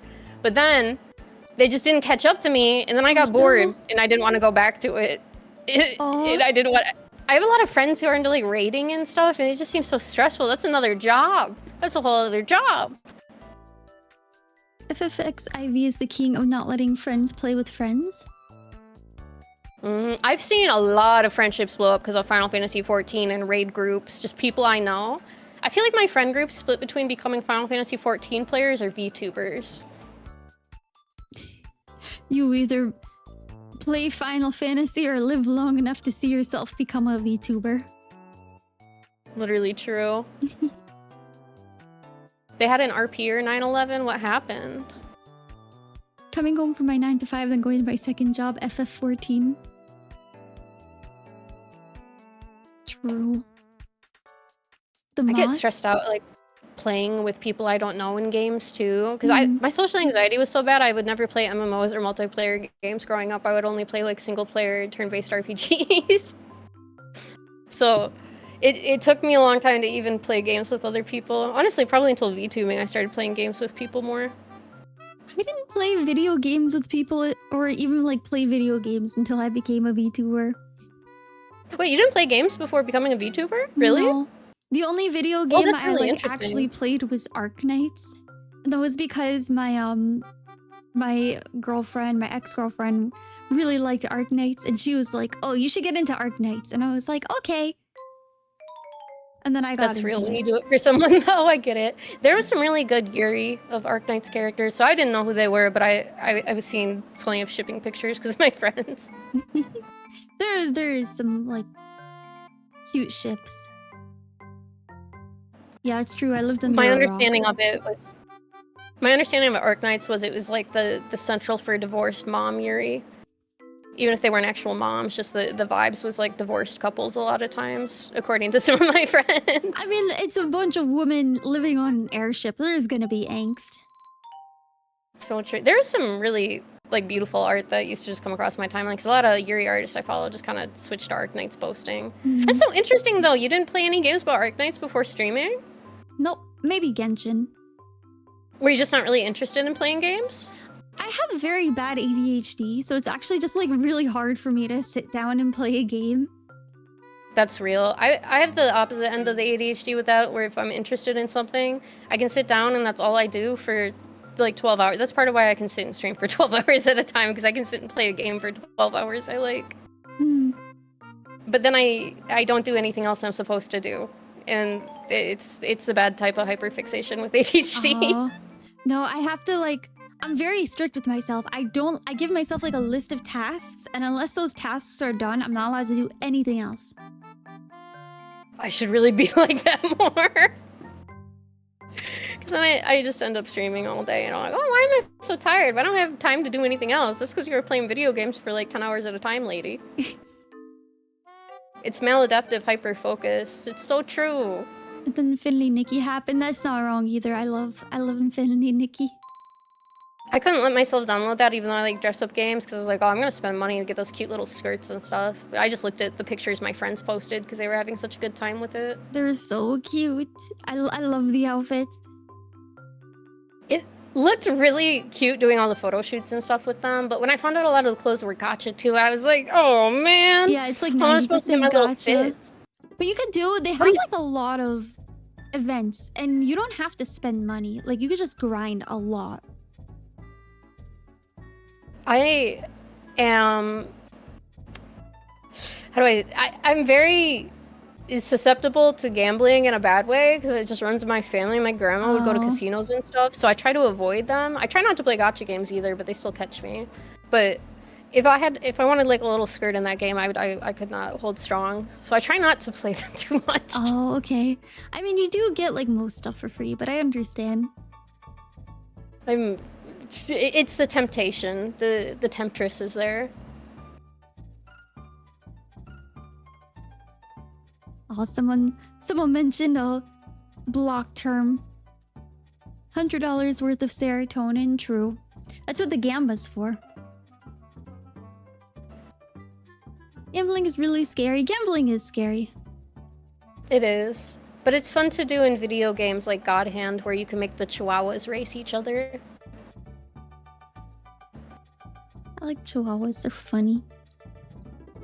It's really funny in the game God Hand. I don't know how much you know about it, but it's a mid-2000s game.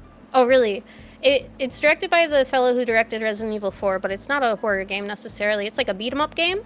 So a bunch of enemies come at you and you have to do combos and stuff, right? And it's really goofy, it's really campy, it's really over the top, and it's pretty ridiculous. And there's a section where you can make weird little different colored chihuahuas race each other and they all have joke names and stuff.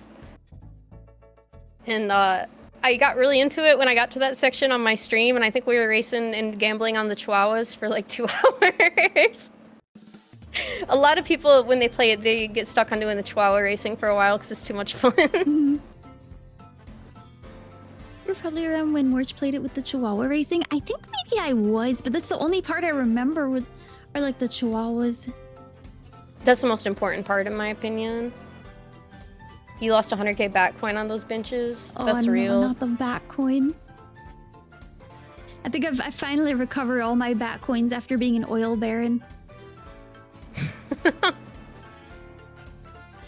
I'm back up to like 160,000 back coins. I'm trying to think of who I have the most channel points in. It's probably Mint's channel. You're gonna hit 100 million. Not 1 million. I misread that. A million's a lot of points, but I think it's a lot of gambling that they do too.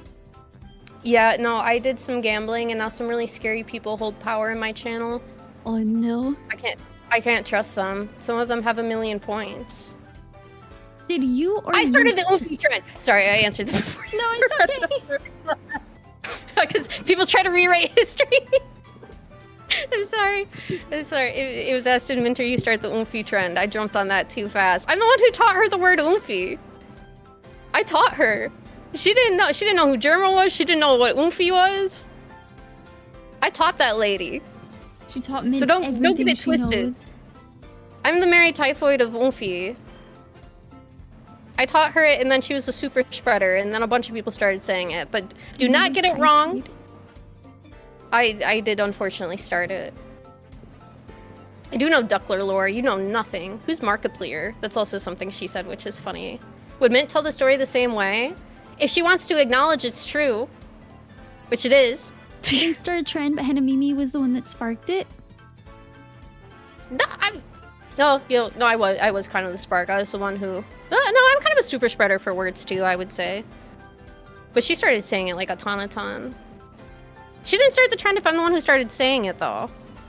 You guys are trying to rewrite history and say she was the starter of it. That's not true. As one of my best friends of over a decade, that's not true. Would Mint tell the story the same? She will. If you asked, did Henemimi introduce you to the word Umfi? If she says no, she's lying through her teeth. But I don't think she would lie if confronted with the question. Did you or Mint start the POG trend? Oh my god, she DM'd me to ask if she could add it as a tag because she didn't know if it would upset me. And I said, what do you mean? I didn't copyright POGs. It was really funny. I still remember because I added it as a stream tag on mine, and one day she asked me if she could add it. I was like, "What are you talking about? Of course you can. We both are." Why are you? I'm not the CEO of Pogs. Why are you asking me permission? It's funny because Mint sounds like so well-rounded in knowledge, so it's interesting to hear that you taught her like so much of what she knows. Zoomer lingo stuff. I'm not a Zoomer. I'm a millennial, but like some online lingo, she just didn't know. So I would just teach her random stuff. She knows way more than me in a lot of areas, but she doesn't.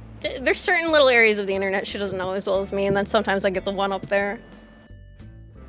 I think Tenshi knows what POG means. Yeah, I'm not really sure what it is. Here, I'll tell. I think this is against your chat rules, so I'll type it in our Discord.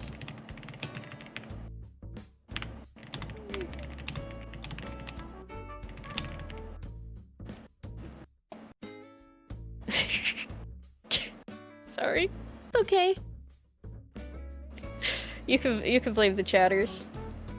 I did message you with what it means, so. Oh, okay. Yeah. I did tell everyone to behave because your rules are a little different than my channel. So remember, chat room, you must behave. I get it now. Sorry. I thought you meant like the toy, because chat has taught me about like the toy before. I was like, oh, that's just a funny way of spelling it. And then someone pointed out, I probably don't know what you're actually talking about. I'm not culturally a Zoomer. Somebody just said that. That's not true. What? Aw, none of these get any. Tours have been good, only a few auto mods. That's good. I asked them to be played. Figured you knew because you called Mint so well-rounded. Well, when you hear Mint talk, she just sounds like she knows a lot. She does. But yeah, that would mean certain areas are more well-rounded too. It would be a funny entendre if it was done consciously. But I guess that means you're really well-rounded if you've taught her a lot of it. I guess I have. But I'm not, Fat Scout, you're wrong. I'm not culturally a Zoomer at all. I learned Umfi several years late, too. I just taught her who didn't know that even more. It's different. She really does know a lot. My trivia knowledge is not as good, but I'm smart in areas of stuff I care about. What's your favorite trivia fact? My favorite trivia fact? Well, put on the spot, that one's tough. I'm trying to think of something that's not one of the really stupid jokes I like to tell in my stream chat. I can't think of a fun fact now. I'm embarrassed it won't be fun or a good fact. It'll be a good fact. Tell the stupid jokes. We love stupid. What kind of jokes? Dad's jokes. I don't have a dad's joke. I think I got too flustered to think of a good trivia fact. I can't. I'm trying to think of like literally anything. I think I just became a completely brain dead bimbo in 1 second. It's like when someone asks you your name and suddenly you're like, huh? Who am I? I have no idea what my first name is at that point. What is a fun fact? Here, I've just been really into like real life horse history. So Secretariat, a horse from the 1970s, is still the world record holder for the 3 races that he ran. The Kentucky Derby, the Belmont Stakes, and the, oh shoot, what is the other one? It's Belmont Stakes, Kentucky Derby, and the Preakness Stakes. And he set those records in, I think it was 1973? Interesting. My mom loves horses. She's a horse girl. She made my sister a horse girl, too. I wish I had the money to be a horse girl when I was younger. Sorry, I was being a fat scout in chat a little bit, but one of my chatters I'm allowed to be. My chatters are trying to convince them to time out themselves, so you're good. No, I get people to do that all the time. I do exclamation mark boss in my chat to get people to time themselves out. Oh, they just have to do exclamation point mayo. I like to say my chat's very self-disciplined because they'll say something bad and then they'll just type exclamation point mayo. True. They do. I have had somebody raid in and get baited to exclamation mark boss on a raid, so a bunch of people timed themselves out for the first time, and I still remember it because I felt so bad. Big mayo. Trubs like it when the computer woman is mean to us. They do. I don't know what's wrong with them. I don't know what's wrong with them. I'm nice too. They make me seem like I'm so mean and angry. I want to hit them with a hammer. You seem very nice to me. Thank you. You're very nice too. Feminine urge to I do just like shooting my cat. Everyone. So. You should do it, Corey. Time out everyone who does the exclamation mark boss. It's Stockholm Syndrome. Truing. She's the heart of a maiden. She's mean to us. Mimi shot me with a gun at Off Guy. I did. I was rigged up to a Nerf gun. Not locally, but like I was in my apartment. But then some of my viewers had me on a Nerf gun and I did a little meet and greet and I got to pelt people with a really strong machine Nerf gun. That's really funny. It was really funny. Corey, don't time people out.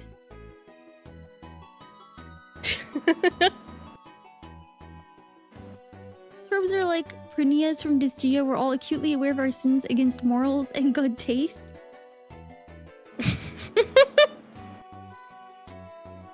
Did you do... It was a... Oh, go ahead, sorry. No, it's okay. I was just reading the comment.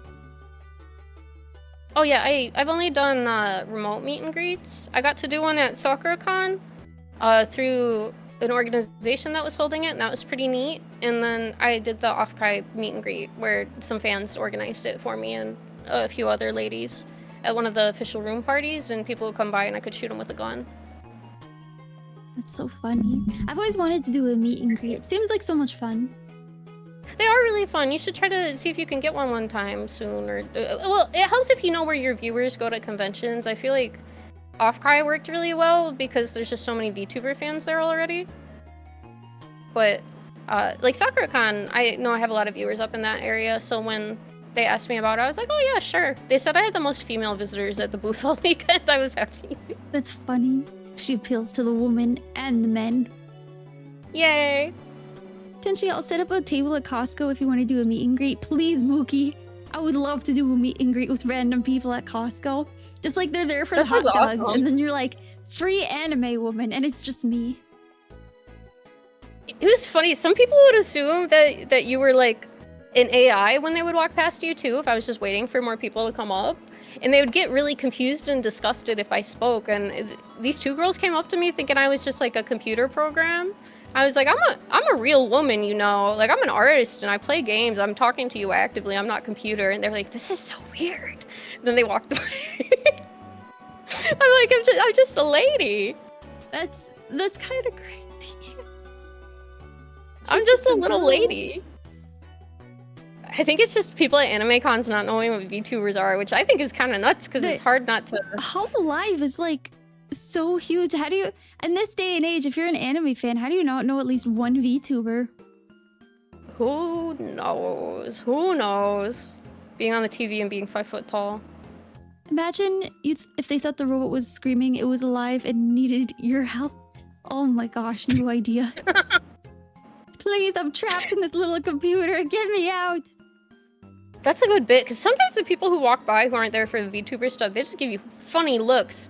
Like, they're completely perplexed or confused or disgusted by you, and it's like, you're here for anime, what are you talking about, lady? Yeah. An anime fan at AnimeCon that only watches Demon Slayer and JJK. I guess that's a good point. Did you watch anime before becoming a VTuber, or is that something you got into after? I watched it before because I was a cosplayer, so like Yeah, 99% of my cosplays were anime. Okay, word. Because I was just thinking about how you said you didn't play games, but I was like, no, she did cosplay. It had to be like anime at least, right? Yeah, I watched a lot of anime. That's real. Hardly watch They do it think these better. days.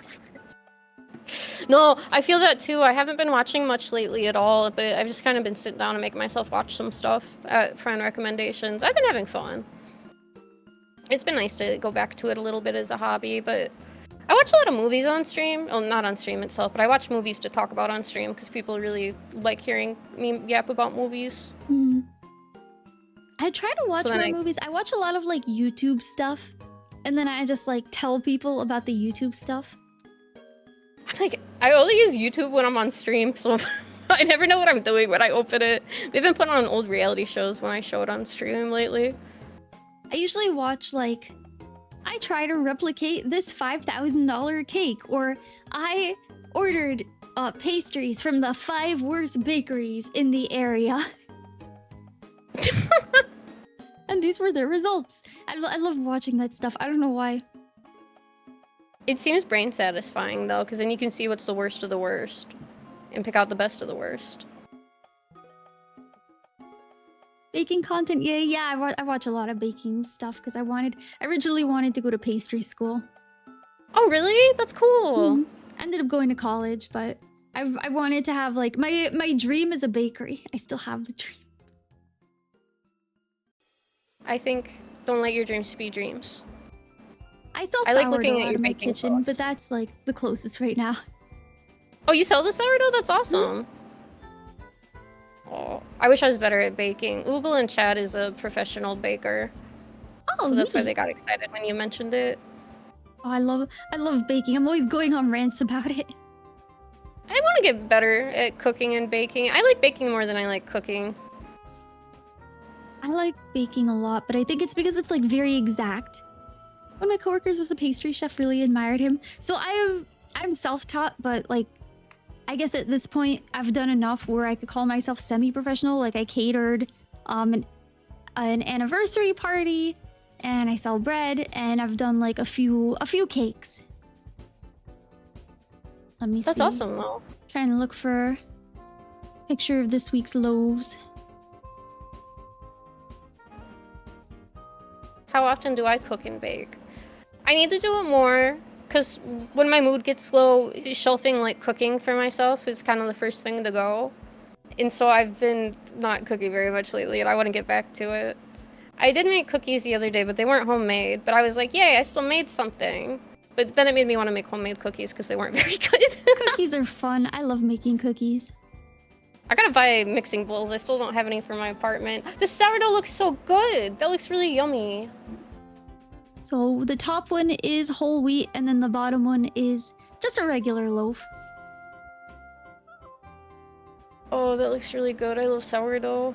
I love sourdough too. It's so fun to make. So world-class archery instructor or something. Not even close. I'm just a licensed archery instructor. They do look really cute and round.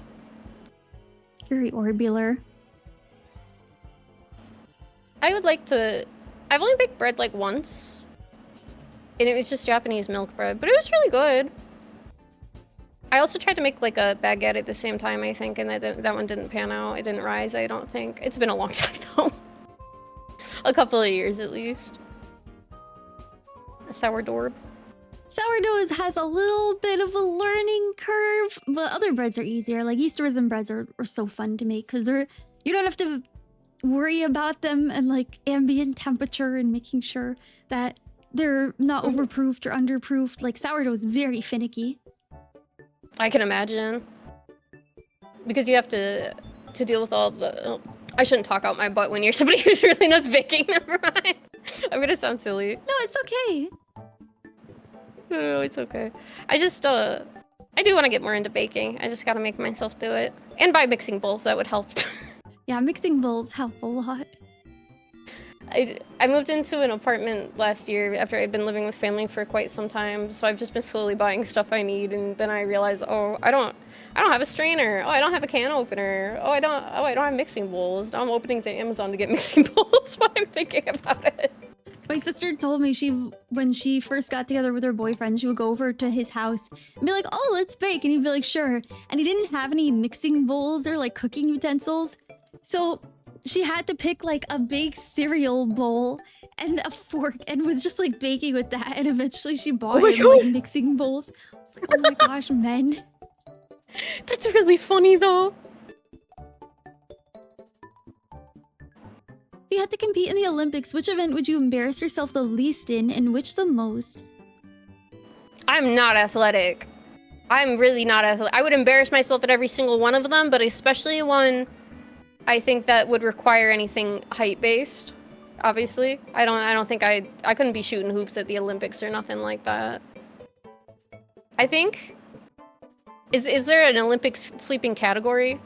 Can I go to? Can I do? I'm only sleeping in the Olympics. What about breakdancing? No, I do bad at that. There's table tennis at the Olympics. Isn't that just ping pong rebranded? I think there might be slightly different rules. I think there's like more Tennessee rules for table tennis. Henemimi James. The same thing. My grandpa loved ping pong. The anime ping pong is really good, and that's what I think of when I think about ping pong. Oh yeah, I forgot that's a thing. It's a really good anime. If you think the art is kind of off-putting looking, it's still worth a watch. It's really good. If you've ever been passionate about anything or lost that passion at some point and had peers who interacted with it a little differently than you as both motivators and rivals and stuff, it really hits. You don't got to be into ping pong or sports itself. I think it's pretty applicable to a lot of different things. It's a really good show. Maybe I'll add it to my list. I just have so many things to watch. No, that's real. And you just said you weren't watching much anime lately. Yeah, lately it's just been like a lot of other things. But I do want to watch more anime. Olympic badminton. Wait, do they got Olympic frisbee chat room? I think they have Can I go frisbee dog golf. Like Olympic frisbee golf is a thing. Can somebody just throw me a frisbee disc and I'll catch it in my mouth? Can we do that? Can I win the Olympics that way?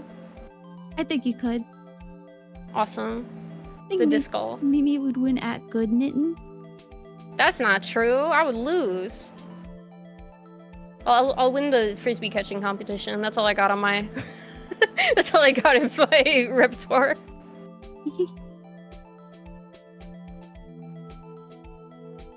Are there any other like sports that you really like doing?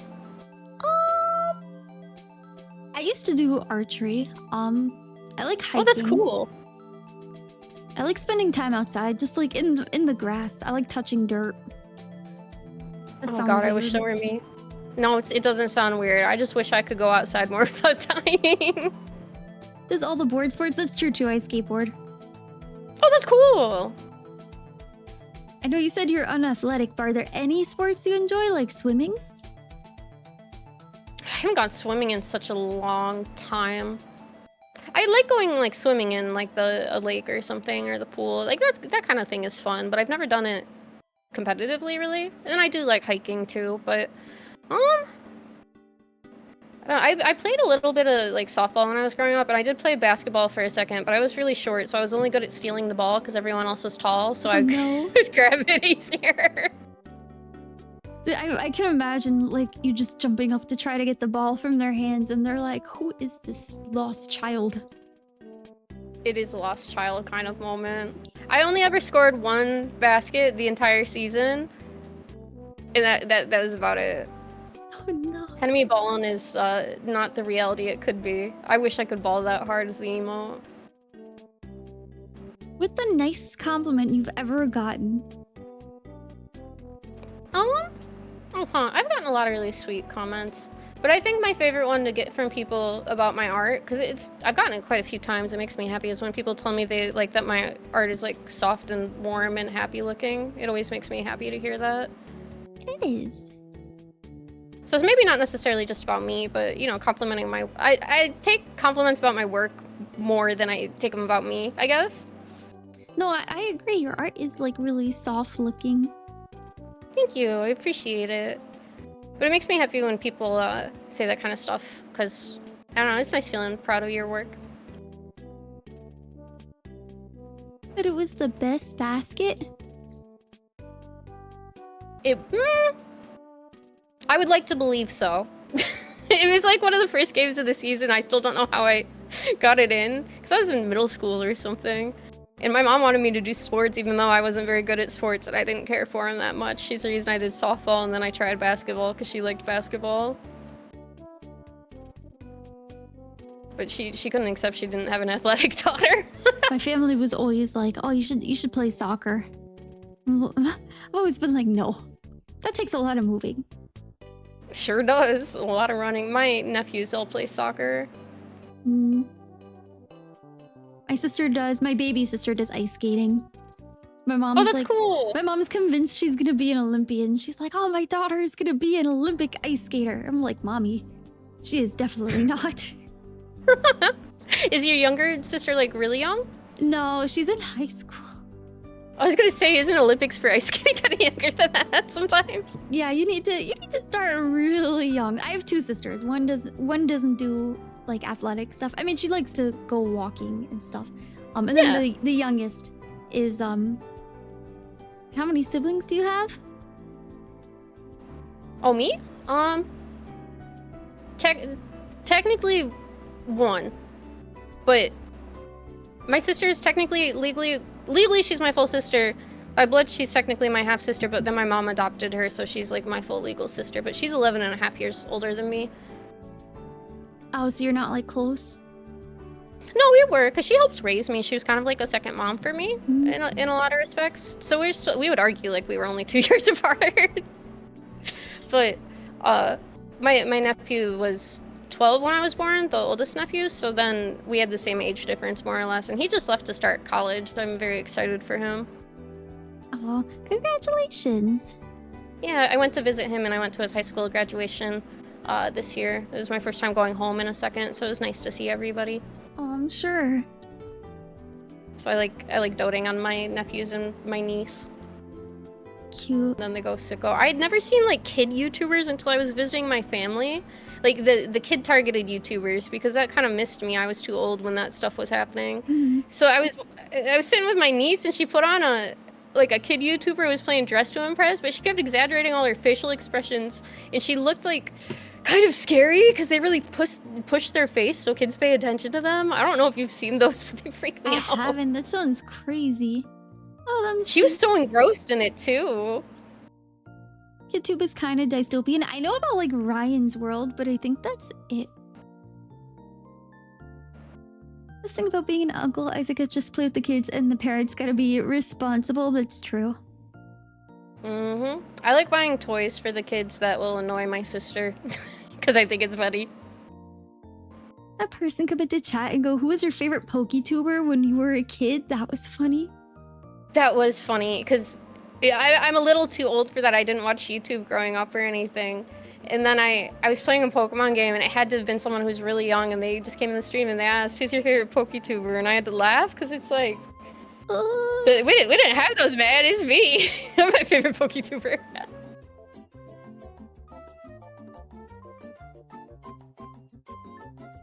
I know your dinner is late, Mona. I'm sorry. Well, if you want to take a break and go feed her, that's fine. Is that okay? Yeah, that's totally I didn't mind fine. waiting. I can entertain chat. I'm good at that, I maybe. I will scoot down and I will mute myself. I will be right back. Yeah, take your time. Hello. Hello. We're just discussing how Arizona is not a real state. No, it's not real. It's square. You can just make that up, put it anywhere. Exactly. I was really amazed when I drove cross country when I moved, because I had to move my kitty cats that way. I didn't want to fly with them. And that was the first time I saw red dirt, is when I drove through there. Oh, the red clay's pretty. It was really cool. I was like, oh, it's not fake. It's real. It's red. It is, yeah. If you ever, I assume you're probably in California, judging by like comments before, but you could drive from Oh, yeah, like yeah. California to Utah, and there's some pretty neat places in Utah. I know they got Mormons and a Salt Lake, and that's all I know that's in Utah. No, Zion's there and Bryce. They've like 5 national parks. I mean, California's also got like 6. I think they've got Kings Canyon, Sequoia, Yeah. a bunch of those. I really like national parks. I had a trip planned to go to Sequoia like 2 years ago, and then it caught on fire, so I had to cancel my trip because Oh, the no. redwoods were on fire that week. Oh no. I was so sad. I still really want to go. I hope I can go one day. I would really like to. I You want to see the big should. trees. Sequoia's nice, but right behind Sequoia is Kings Canyon. It's literally like the backside of Sequoia. They're actually connected, and you could drive from really? one park to the other. Kings Canyon, same views as Sequoia, much less people. Oh, really? That's good to know, because I really don't like big crowds. Yeah, so if you want to skip the crowds, go to Kings Canyon, because it's literally like the same redwoods. They're all connected. Also, like there's a different entrance to what is the other big park there that people really like. I always confuse it with Yellowstone for some reason. Yeah, because Yellowstone is It's in Wyoming. yeah, I was gonna say it's in Wyoming. It's more up north. Hang on, California. Nah, that's the one. Yosemite. There's 2 entrances into Yosemite. If you go through the main entrance that everyone goes through and you get like the really nice picture of El Capitan, that entrance is really crowded. But if you go to the other entrance, virtually no one there, especially if you go like in November. Oh. Like November is the best month to go to national parks, like before Thanksgiving. Oh, just because there's no one really doing travel plans like that. Yeah, and no one's doing and stuff. anything. The parks are empty. The weather is perfect for it because it's usually in like the 60s no matter where you go. Yeah. That's a good point. I should try doing that. I was trying to think, what is the last national park I went to? Have you been to Joshua Tree before? I've briefly visited it, but I didn't like stay long. It's really cool. That was my first time going to there a few years ago. It was still during the pandemic stuff, but we were able to go and, mask and keep distance from people because it was outside. But it's really cool because it's like 2 major biomes intersecting. So there's a bunch of formations that don't happen like any. I think it might be 3 actually. I think there's 3 major biomes interacting. So there's a bunch of formations that don't exist like anywhere else in the world and species and stuff. There's a few animal species that don't exist anywhere else and only that's there. really cool. The Joshua trees themselves only exist there too because I think they grow off of the volcanic ash from a long time ago. But they're really weird because they all grow in the direction of the sun, so they all look like they're moving one way, and it's really kind of cool to like drive by it and take it all in. And there's a rock that looks like a skull, but there's a lot of really interesting rock formations everywhere that was just from all of the tectonic activity and stuff. It's super cool. It's really worth going there, and it's really pretty at nighttime because you can really see the sky. That is really cool. That does sound nice. Here, I found a picture of the skull rock because I think it looks really cool. I wanted to show you. Copy. Sauce used to love those. VTubing and going outside. How do we make it work? Well, I'm allergic to the sun, so I only go outside sometimes. They're forcing me to be an anime girl who lives in computer. Oh, that is cool. Yeah, it's really huge too. It doesn't look that big. You stand next to it and you're like you're a tiny little lady by it, but you can walk on a bunch of those rocks. It looks like a giant died there. Right? It looks really cool. That place is worth going to just because it's really interesting. All of the different like unique formations and stuff. I had a really nice time there. All right, if I'm ever in California again, I'll go there. The journey westward. There's not much here. We're just on fire most of the time. I mean, I'm all the way in the east, so like it is a journey to get there. I've been very excited because one of my college friends, we went to school in Michigan, but she lives in New York, so she moved back, and I haven't seen her since we graduated. but she said she has a ton of PTO, and I just randomly offered. I'm like, oh, you can come visit LA if you want to, because she's never been to the West Coast. And then she messaged me a few days ago. She was like, I think I actually will take PTO to come see you. But she's never been over here, so I'm really excited. Like, it's not gonna be till like January, because that's when it works out for everything. But I'm so excited. I haven't seen her in a long time. I'm gonna get to take her to all the little touristy spots. Oh, that would be really cool. I'm looking forward to it. If you could I travel, guess that's why I mostly go outside, is to bring people around here. take people around LA, and then they realize like, oh, you live here. Europe. They enjoy the good food, and then they're like, wow, there's a lot of other things happening right now, aren't there? And I'm like, yep, just keep walking. The last time I was in LA, I watched people set a sidewalk on fire. Yeah, sounds about right. There's somebody who likes to set fire somewhere around my apartment building, so I just find random like black spots on the ground where they burn something. That's crazy. I'm like, okay, that's fine. You kind of get used to it. There's a lot of nutso people in the area. You just gotta mind your business. That's cool, I guess. You just gotta buy really cool sunglasses so no one bothers you. Yeah, and like a taser or something. I do have one in my purse. Oh, good, good. Yeah, I keep a stun gun on me when I'm going places and stuff. I haven't had to use it or anything, but it's nice to have. Yeah, especially being like a woman, it's a little more precarious existing. Europe. I love when it's wintertime and I can't go out after 5 o'clock. It's the best. I still got summertime right now though. If you could travel anywhere, where would it be? I hate to say thing Japan, but I do want to go to Japan. But that's kind of the easy answer, right? I should think of somewhere else. No, I think it's a good answer because it's genuine. You want to go there. I do. Not just because I'm a weeaboo, even though it's a big part of it. It's also just because there's a lot of like cool culture and history that I already have some interest in. So I think going there would be really cool. I want to see like the old shrines and stuff. Oh, so you want to go to like Kyoto? Yeah, I would really love to go to Kyoto. I would obviously like to see Tokyo too, and go to a lot of different, you know, nerd areas and whatever. But I would really like to go to Kyoto and see a bunch of old temples. I think that sounds awesome. Like Japan is a common answer. Yeah, people. Well, I mean, we're VTubers. Like, of course, people are gonna want to go to Japan. Yeah. Japan did not I've never left the country though, so pretty much anywhere would be good with me. Oh, do you have a passport? Because I know a lot of people don't. Nope. I do not.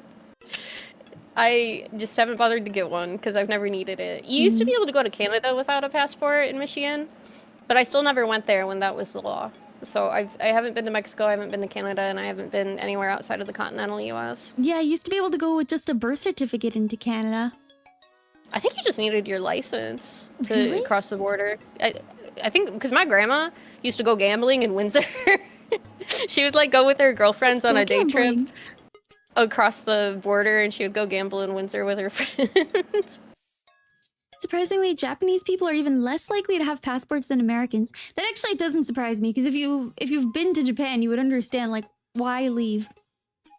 Yeah, they have public transit that works and their food is cheap. And they have like you want to see mountains? Okay, go to the Japanese Alps. You want to go to a beach? Okay, go to Atami. You want to go to the city and see a high, fast moving, high tech city, Tokyo.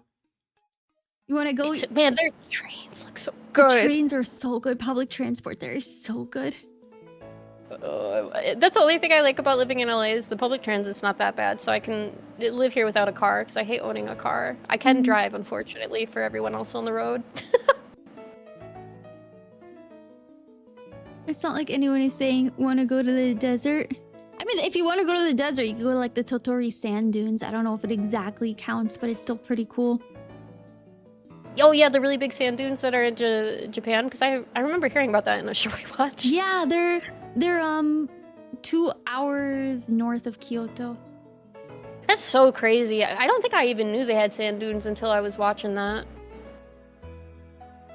Japan has sand dunes? Yeah, the Totori sand dunes. They're in the Totori prefecture. They do. It's like a neat little day trip, but it's really like you could spend 2 hours getting there. It's kind of like you need a car there to get around. That makes sense, yeah. It's the least populated prefecture in Japan. I mean, if it's got a desert, I can understand why. I mean, it's actually kind of a neat area. If you look outside, like the desert, it's they've got mountains. You could do a temple stay there. Oh, cool. Sand dunes are more common than you think. It's funny. That's awesome. There are sand dunes in Michigan too. They're on Lake Michigan on the Michigan side. The Sleeping Bear sand dunes, right? Yeah, you got it. I've I'm been surprised there. you knew the name. Got national parks on my mind. I want to go on a trip. You gotta Do you like go. going to museums? Oh, I've been to a few museums, but mostly just the national parks. Like I've been to the Smithsonian. Oh, cool. I really want to go there one day. I love art museums and stuff, so that's one of my favorite things to do. Is when I'm in like a city I haven't been to, if I can go to a museum, I would love the opportunity to. Zoos too. I love going to the zoo and the aquarium and art museums. Yes, I love zoos and aquariums. Oh my gosh. The LA Zoo is pretty cool, but it's kind of small because there's just not that much land because the land's really expensive here. But I saw tapirs for the first time when I went to the LA Zoo, and they're really funny looking guys. I was so excited when I first got to meet them because they look so silly. But the LA Zoo is honestly really nice. They tend to have pretty active animals and stuff, and you can go all year. Which, at least where I grew up, there's wintertime, so you can go to the zoo in the winter very well.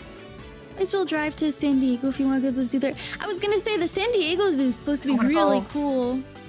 But it's really like $50 to go. $50 for the zoo? Yeah. Dang. I can go to free to the LA Zoo because I'm a county resident, I think. I love not paying money to go places because I live in the county. I know in New York they do something similar. Like if you want to go to the Met, you don't have to pay anything if you're a New York resident. Yeah, they do that for, my favorite place in the world is called the Getty.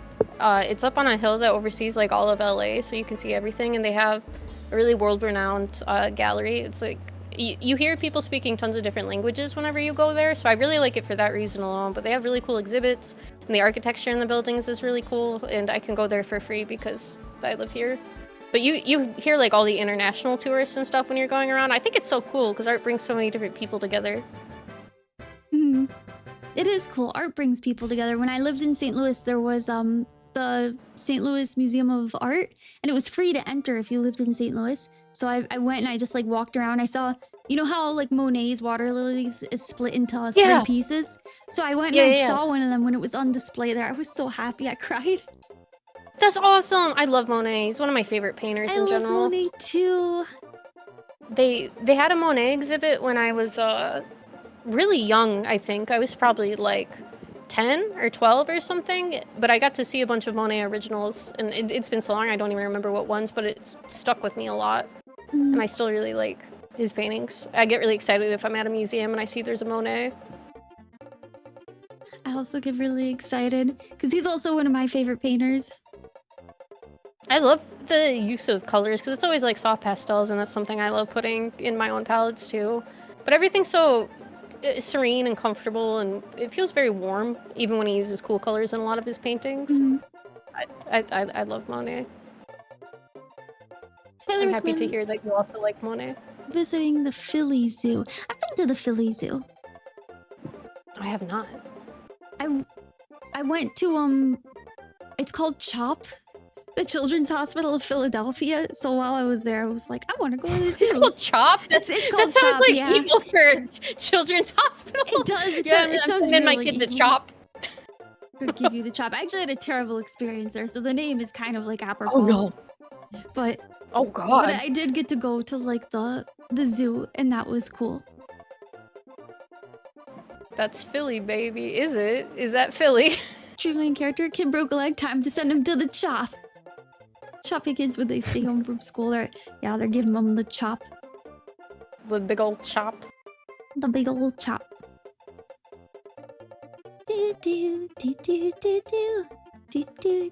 Sorry, the music in the background just distracted me. Oh, you're fine. I was just drinking some water for a second too. Natural History Museum in Pittsburgh is awesome if you like dinosaurs. Oh, do they have a big dinosaur exhibit there?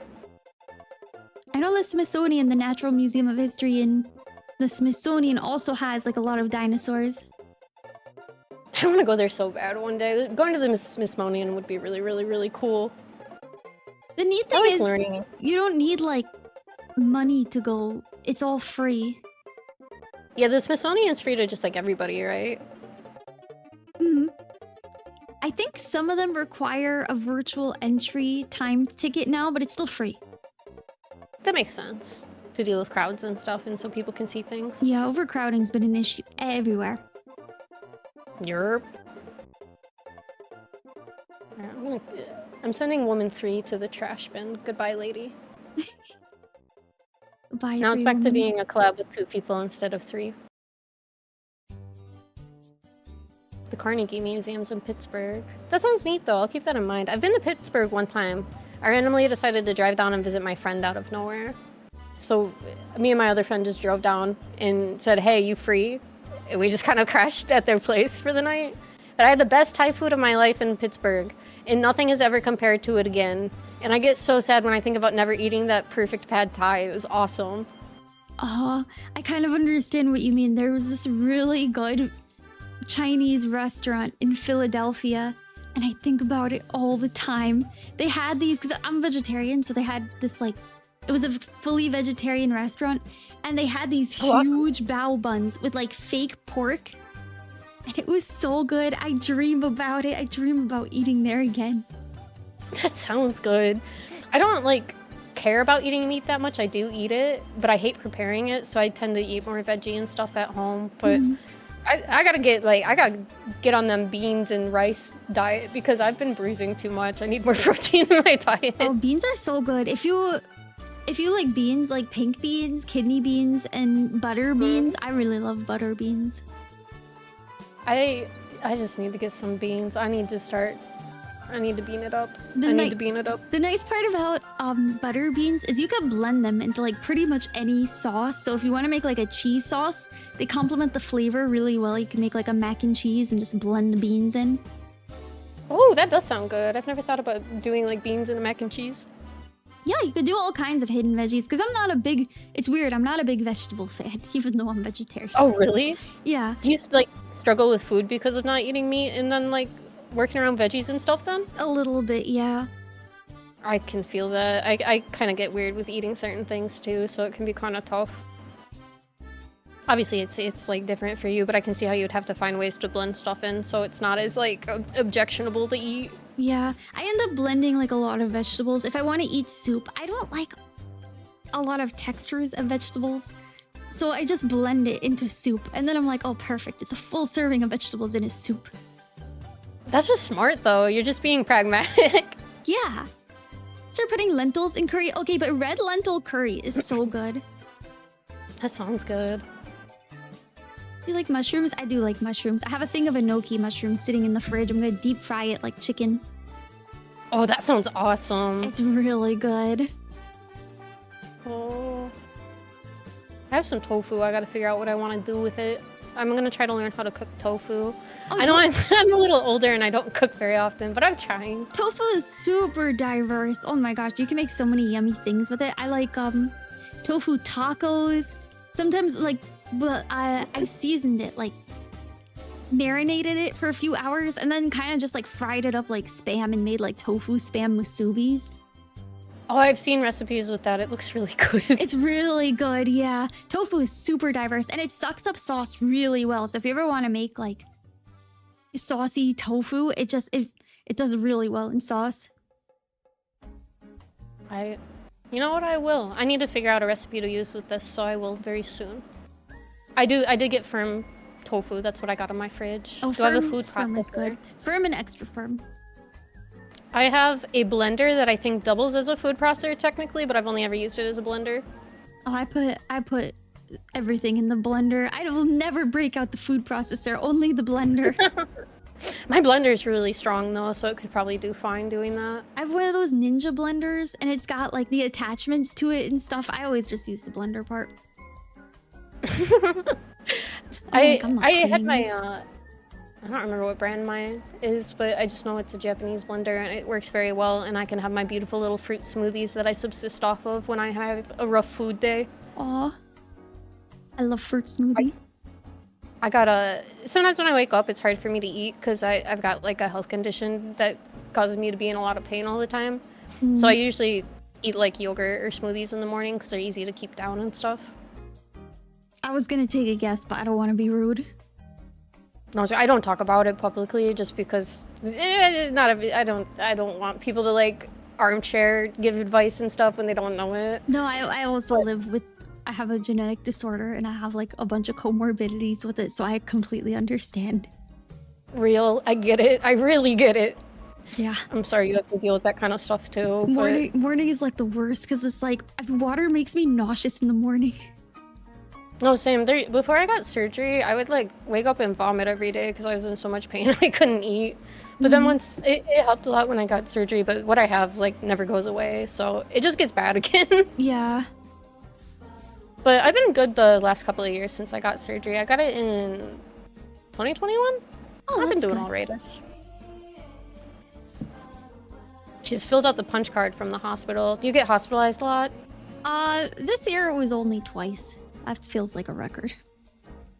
That's good at least that it was not more than twice. Yeah, it was for the same issue. I was like gaslit for 6 months.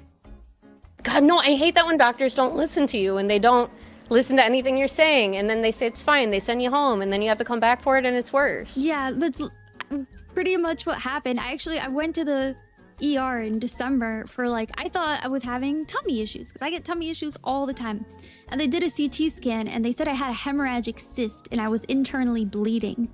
And they were like, Holy. they were like, okay, you know, your hemoglobin is fine. I guess we'll just send you home after like 4 days in the hospital of waiting to see if my hemoglobin would drop more so I could have an emergency blood transfusion. Seriously? Yeah, and then they're like, you know, it's a 10. It should be 11, but we're just gonna send you home. Like, this is livable. Just eat, you know, beans. So I was like, okay, I'm going home. I went home, and then for like 6 months, I couldn't sit comfortably. I was just in constant pain, like sitting down, and like I couldn't jump. I literally could not jump or run because I would just be in constant pain in like my pelvis. And then finally, in April, I got a CT scan and they're like, it's not a hemorrhagic cyst, you have a tumor. And I was You had a tumor and they just sent you home and a tumor. What? Yeah. And then I ended up getting like very urgent surgery. It was 2 pounds. Holy. My doctor said she was like, it's a good thing we took this out because it was taking up a lot of you. Holy, I can't believe they sent you home for that. Medical misogyny is nuts. I hate that stuff. I didn't get diagnosed for like my whole life until my late 20s. It really stunk. But you have my sympathy with doctors, you know, ignoring your problems, and then you come back and they're like, oh, this is actually pretty bad. You need to do something about it. You're okay now though? You're like doing okay and recovered from it and stuff? Yeah, thankfully recovered. I'm having still like a little bit of pain, but I also have chronic pain. So it's like, it's pain from recovery. Is this just regular pain? Real. It's hard to differentiate them, especially when you're really used to living with pain. Yeah.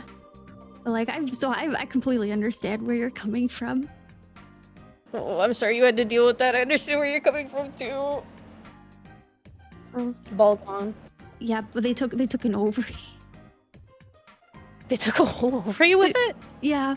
It kind of the tumor was initially inside and then it exploded out. So Jesus. They took the whole ovary. Oh gosh, I'm glad that you're okay, like legit, because that sounds like it could have gotten really bad if they didn't do something about it. Yeah, if I was very lucky. If they hadn't operated when they did, it probably would have been cancer. Oh god, I'm glad you're okay. I'm really glad you're okay, and I'm destroying doctors who send women home with my minds right now. Yeah, -1 ball. I got 1 left. -1 ball. You just gotta... You just, you know, just take your chat's balls. It'll work. Yeah. The funniest part was like afterwards, my family was like, Tenshi, you could still have kids. Don't be sad about it. And I was like, kids? I don't want that. Take the other one. So they just misunderstood how you were feeling. Yeah, they just it's made me okay with gnarly pics. I've got a picture of the tumor.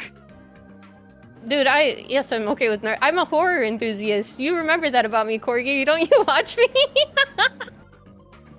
You're okay. I was able to meet you today. Oh, I appreciate that. That's very sweet. Yeah, thankfully we're all good. Hopefully. I hope it continues to be clear and you don't have to deal with anything around that anymore, because that is a nightmare. I am glad you were okay. Yeah.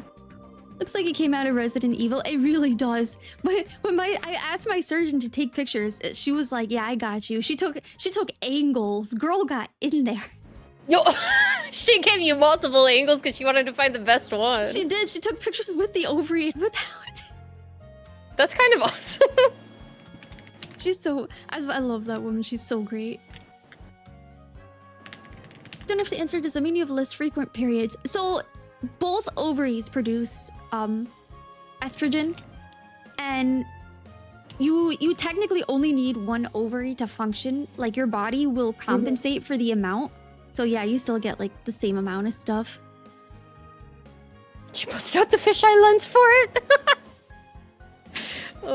My dad shows it to people. My mom yelled at him to stop showing people pictures of my tumor.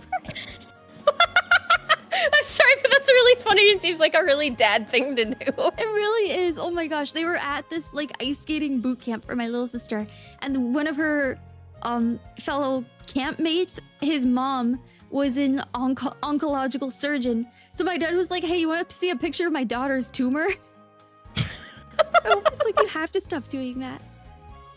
I'm really getting a kick out of your dad showing off your tumor to people. Did you ask if you could keep it to put on the mantelpiece? No, so the policy, the hospital policy is everything that they take out of you has to go to pathology.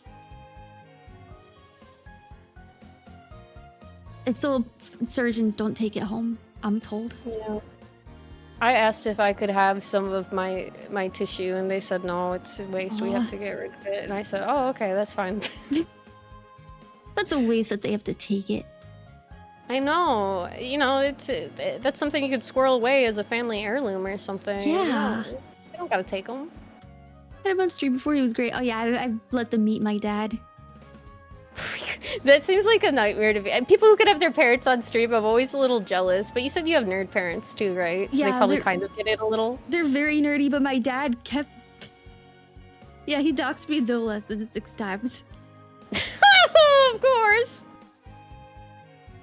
He didn't ask one question about doxing. Not one question. Thankfully, it was just a childhood nickname, so it's not like serious. That's good. But it was just like, ugh.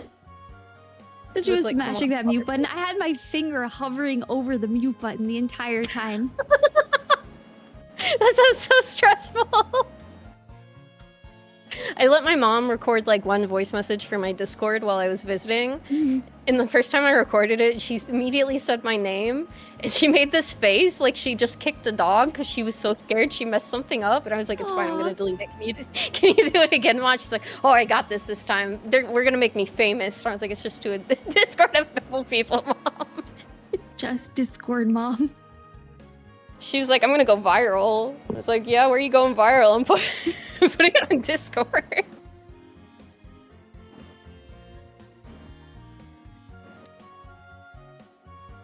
Has your mom been on your stream before then, or just your dad? No, just my dad. My mom would dox me even more. That seems like a nightmare. I have asked my mom, and she was like, no, I don't really want to. But my dad was like, Tenshi, if you need me to, I'll come back on stream. Yeah, mom would be so much worse. Like, my mom doesn't even knock on the door to enter my room.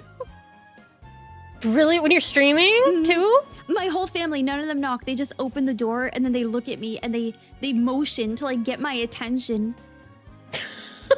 Like, my sister did it earlier. She came in with my face wash, and she was gesturing, like, can I use your face wash? It's like, I was streaming.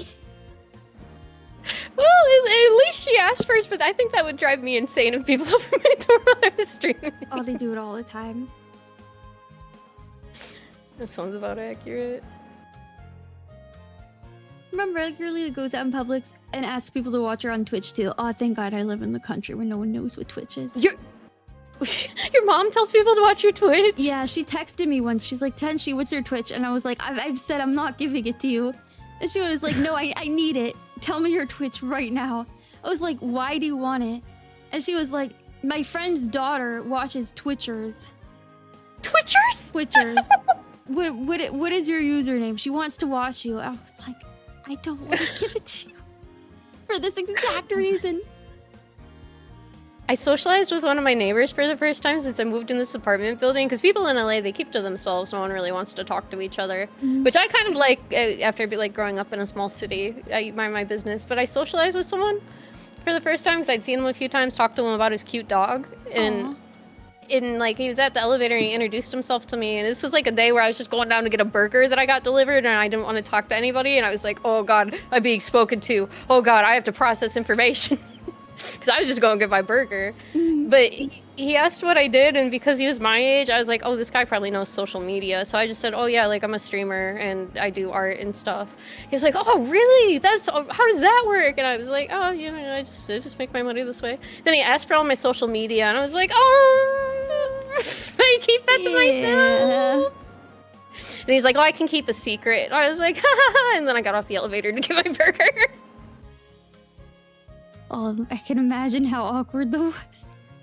I wanted to be friendly, and I thought like, oh yeah, it's a younger guy, they'll know, because people know like YouTubers and TikToks and stuff, and all that kind of thing. But I forget that people just ask to see your stuff.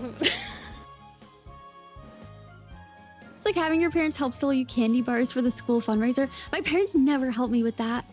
No, mine too. My mom said I had to do it myself. Mine too. She would be like, this is a good lesson. And then she would drop me off at like the end of the street and be like, okay, go knock on strangers' doors by yourself with your little pamphlet and see if anyone wants to buy.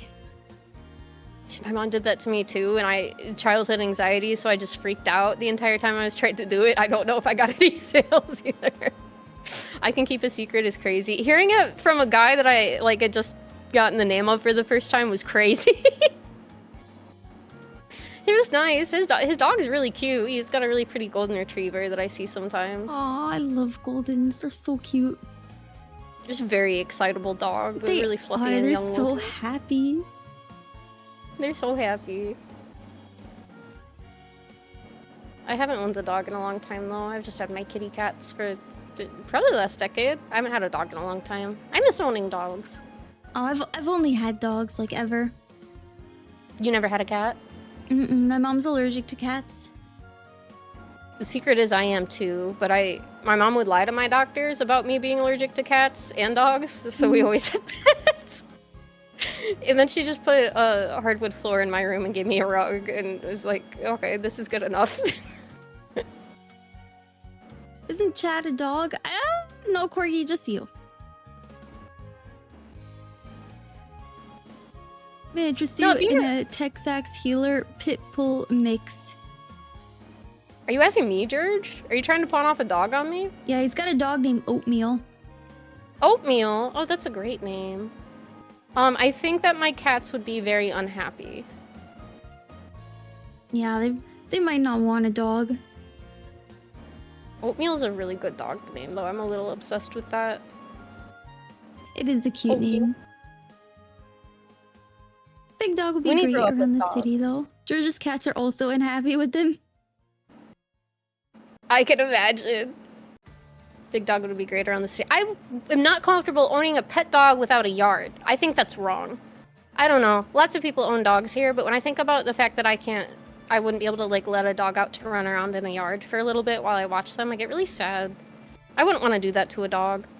I have like a lot of yard, but small dogs are fine.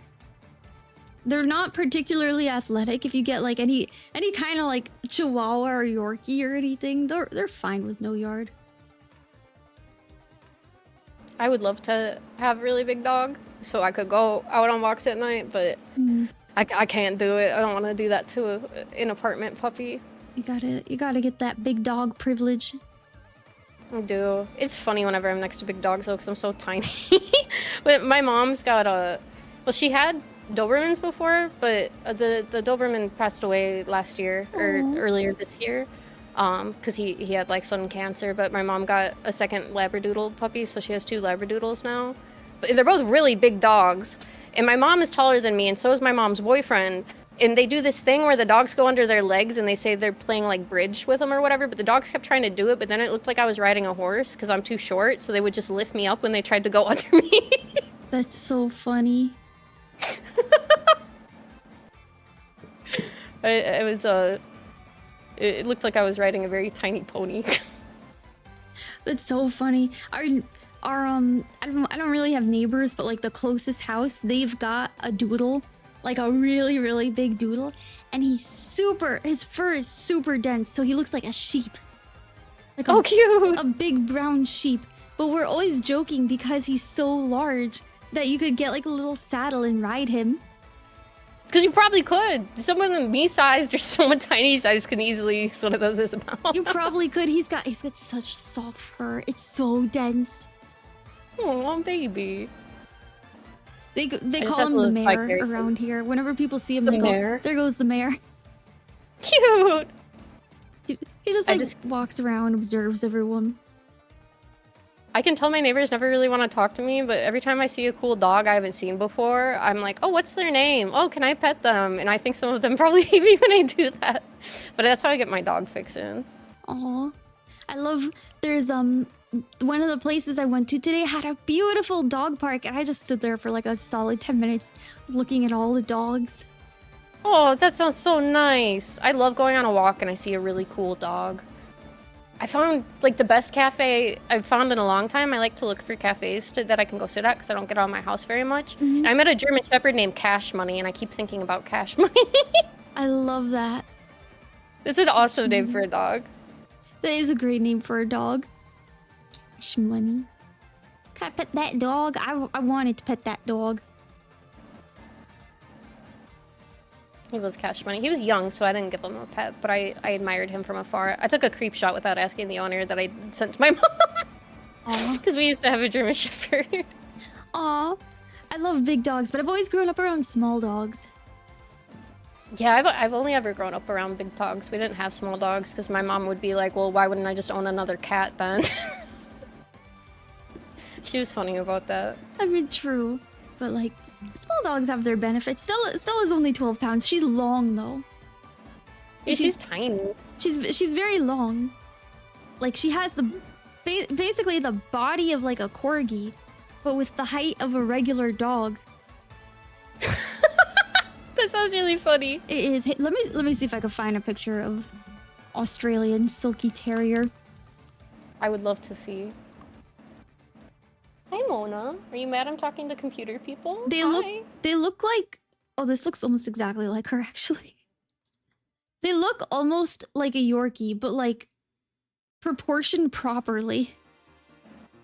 So they're a little bit sturdier than like a typical Yorkie. And right now she's a little scraggly because we're growing her fur out to the breed standard.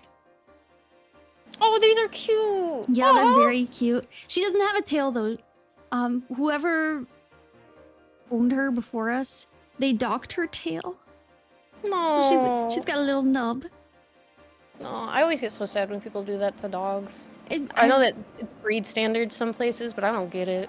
Not for silkies. I think they may have done it because I think they were like... My theory is that she was probably a puppy mill dog, and that whoever got her, like they thought she was a Yorkie, and they probably sold her as a Yorkie, not realizing she's actually a silky. Yeah. I didn't think about the fact that Yorkies don't tend to have tails like that. That would make sense why they did that if she was puppy mill. Yeah, they got little nubs. But actually, I would never dock a dog, but I love her nub. It's so cute. Sometimes when I'm walking, she's just got this little like wiggle butt that walks like this with her nub wagging from side to side. It's like a little rudder whenever she wants to go in a direction, it points. My mom's Doberman did that because his tail was docked and stuff, and he always looked really dumb shaking his own butt. It's so cute. I look at her nub and I'm like, I'm gonna grab that nubbin. That's my nubbins. Mona likes me to pull her ears, so that's what I am currently doing, is pulling my cat's ears really hard because I don't know why. She loves it. She goes crazy for it. Cats are so weird. Maybe it gives her like, because she can't hear, maybe it gives her like some kind of stimulation. This one is the cat that can hear. She's just a little weirdo. She's just weird. I've got two black kitties. Mona is the one who's a little too smart and a little too adept and a terrorist. Winnie is sweet and perfect and can't hear. Nub provokes the cuteness, aggression. Yeah, the nub provokes cuteness, aggression. It's so cute. It slapped a little booty. I want to pet her, but she's hiding under the bed. Why are you She's waiting for Mother to be done. She is. She knows. She'll know when I'm done. She'll hear Night Night song and then she'll crawl out from under the bed and be like, "You took too long." Cute. She's so stinky. Mona's gonna bite me if I stop petting her right now. Here, you little lady. I always wished I could have a cat. Maybe if I ever move out, maybe I'll get a cat. It's nice to have a cat and a dog at the same time, because then it's really cute whenever they cuddle. Mm. Oh, that sounds My cute. older cat. I've got pictures of my older cat with the German Shepherd I had growing up, and she's like a really tiny kitten next to this big ass dog. She's so cute. Oh, I cherish that is those. cute. I think those pictures are from like 2007 or something, so they're old. Aw. Stella's a little bit of a jerk, so she doesn't like other animals. Oh no. If people will walk up and they'll be like, "Hi, pet your dog." I'm like, "No, she's a jerk. Don't try to touch her." Nope. Ow, Mona, don't bite me. They're super What did I easy, just especially say? if they're kind of fat. Especially if they're just kind of fat and lazy. Yeah, I mean, True. small dogs are kind of the same. You can get a small dog, it could be fat and lazy. Not Stella, she's very hyper. I was gonna say, it sounds like she has a lot of energy and she gets it out. She's 7 years old. Every trainer I've taken her to has thought that she must be like 2 or 3 because she has so much energy. That's good she's that energetic that old, though. But she wasn't trained, I'm guessing, at all? No. I'm pretty sure they kept her like locked in a room all day. Because Aw, she's poor not baby. socialized at all. She cannot walk on a leash. She freaks out. Like, it's the funniest, strangest thing I've ever seen a dog do. If I pick up the leash, she gets very reactive and she starts running in circles around the dining room table. And she makes you catch her to put the leash on. So she made a game out of it? Yeah, and then once we're out the door, it's just bark, bark, bark, bark. Like she wants everyone to know she's outside. She has to make her presence known. She sounds like a sassy lady. She is very sassy, yeah, and she's very much like, "I'm the boss. I'm the big boss." She's just like me for real. Short stature, big personality. Some very posh and pampered dogs do that. I don't know if she was pampered. She also she used to live with another dog, so this is the most curious thing.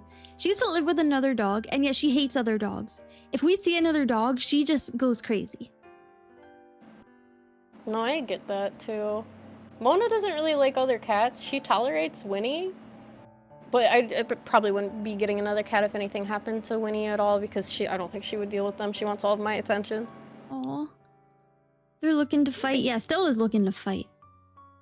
Ready to throw little dog paws? She is. She's ready to throw it down.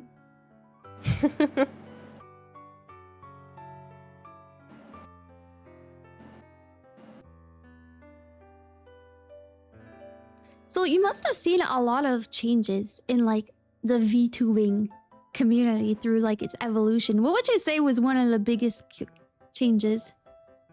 Was VTubing? Yeah. Oh, that's kind of a good question. I feel like a lot of the big changes have been happening recently because lots of people who started during COVID have kind of like decided to stop streaming or like just kind of moving on from it and stuff. So I feel like a lot of the big things have been happening lately, but honestly, when VTube Studio became publicly available was the biggest one though, because you used to have to go through really like archaic stuff to get any type of tracking for a live 2D model. Because I remember my friend KK was using like Pro Live or something like that. I don't remember exactly what the program was, but there was just old ones you had to mess with. And then whenever Tenshi decided to make VTube Studio, it made it so much more accessible to everybody. I feel like at least with Western VTubing, that was one of the biggest ones. It was really cool because it opened it up to like everybody. And it's just because Tenshi likes VTubers. Then she was like, "You know, you could have a little treat." Do you know Tenshi personally? He watches me. And I've spoken to him a few times, but I did not know him before this at all. Along those lines, what do you see the big changes to VTubing being in the next few years? I feel like it's probably going to kind of settle out because it's the beginning of a new industry, so it's going through a lot of growing pains right now. It's kind of what I think about it, at least, because it's an industry trying to get its footing, and people are seeing what makes money in terms of companies and what doesn't, which is why some things are exploding right now. But I think it'll settle out. It'll shake out in time, and then people who actually want to do this and do it well and enjoy doing it will still be around. Mm. And then maybe it'll still be accessible to new people who want to join and stuff, and maybe it'll be a little easier to get into too. I feel like people think there's a cookie cutter way to get into VTubing, and I hope it moves to a point where people don't feel that way and you can just do what you want to. I think a lot of people feel like the pressure of the idol culture. And, Yeah, no, definitely. And they shouldn't. I don't think idol stuff really translates super well to like at least a lot of Western spheres. They've been doing it okay with Halloween, but I feel like at least a lot of English VTuber viewers aren't as into that aspect. That's just the kind of vibe I get. I love idols and stuff. Like I used to love Idolmaster and Love Live and things like that. Well, I still love Idolmaster a ton, but I feel like that aspect of it isn't for everybody, and I think more people will realize they can just be funny streamers online. Yeah. We're just like regular people, but anime. Exactly. And it's nice to be anonymous and stuff too, that you don't gotta put your face online as a lady. It is, yeah. It feels a lot safer. Yeah, it feels safer and more comfortable. Then you don't got people coming in and making comments about your appearance. Because it's like, even if you're cute or charming or anything, people can just be kind of nasty. So it's nice just being a funny lady that's an anime girl. It is, yeah. I mean, even with the anime, you still get people coming in and being like, why do you look like that? You do. Are you AI? I feel like it's also... Are you AI? Are you real? Chat, is this real? It's true, you don't have to wear pants to stream as It a is one of the VTuber. best parts, yeah. Are you a girl? Thankfully, I've never gotten that one. I've gotten it before, which was really strange to me. But those kinds of people are just bigoted and looking for people to throw rocks at and hope one lands. You can use this rock. Is this live? I remember FaceTime streamer ladies that took up VTubing so they could stop doing makeup when they went live. Oh yeah, no, a ton of people. I've seen women who just went into VTubing because they hated doing their makeup every day for streaming. Which, I mean, I don't blame them. I hate doing my makeup if I don't need to. Makeup's so expensive. It is. I also like... I used to love doing my makeup as a cosplayer, and now I'm just like, oh, do I have to put makeup on? Real. If I want to feel like cute or whatever, you know, put some on, but yeah, I really like not having to wear it every single day I go out or do anything. I can just exist. No, same. I can be a funny chicken. Doesn't taste as good. I hate wearing lipstick. Then, like, when you drink your water, your lipstick gets all over your water. Yeah, and you gotta like purse your lips out and whatever so you don't get it on the glass, but also don't get the lipstick on your teeth. And so it's annoying. People don't understand what we struggle with. They don't. You guys don't get it. I had to buy all new makeup when I moved though, because all of mine was expired. I was like, oh, I want to feel cute. I want to like go out and have a nice time. And then I got my stuff out and I was like, this is all old. This is old. And then I remembered that it's bad for you to use on your eyeballs, and I threw it all out. Yeah, it was nice to get new stuff though. It's really bad. I mean, that's why I like going to like Marshalls, because you could get a lot of big brand stuff for like really cheap. Oh yeah, because they send some of the older stock there usually, right? Yeah. Because it's a department store. Do women have to wear makeup for face cam? Not really, but if you want to like retain an audience, yeah. Yeah. I mean, you don't have to, but I mean, if you're being realistic about it, yeah, wearing makeup is going to probably get more people to pay attention.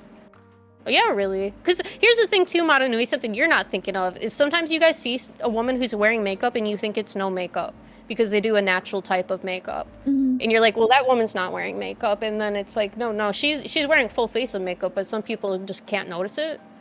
Yeah, you just can't tell. Especially if, like, most men can't tell. Yeah, I feel like most of the face cam streamers I see always have a full face of makeup on.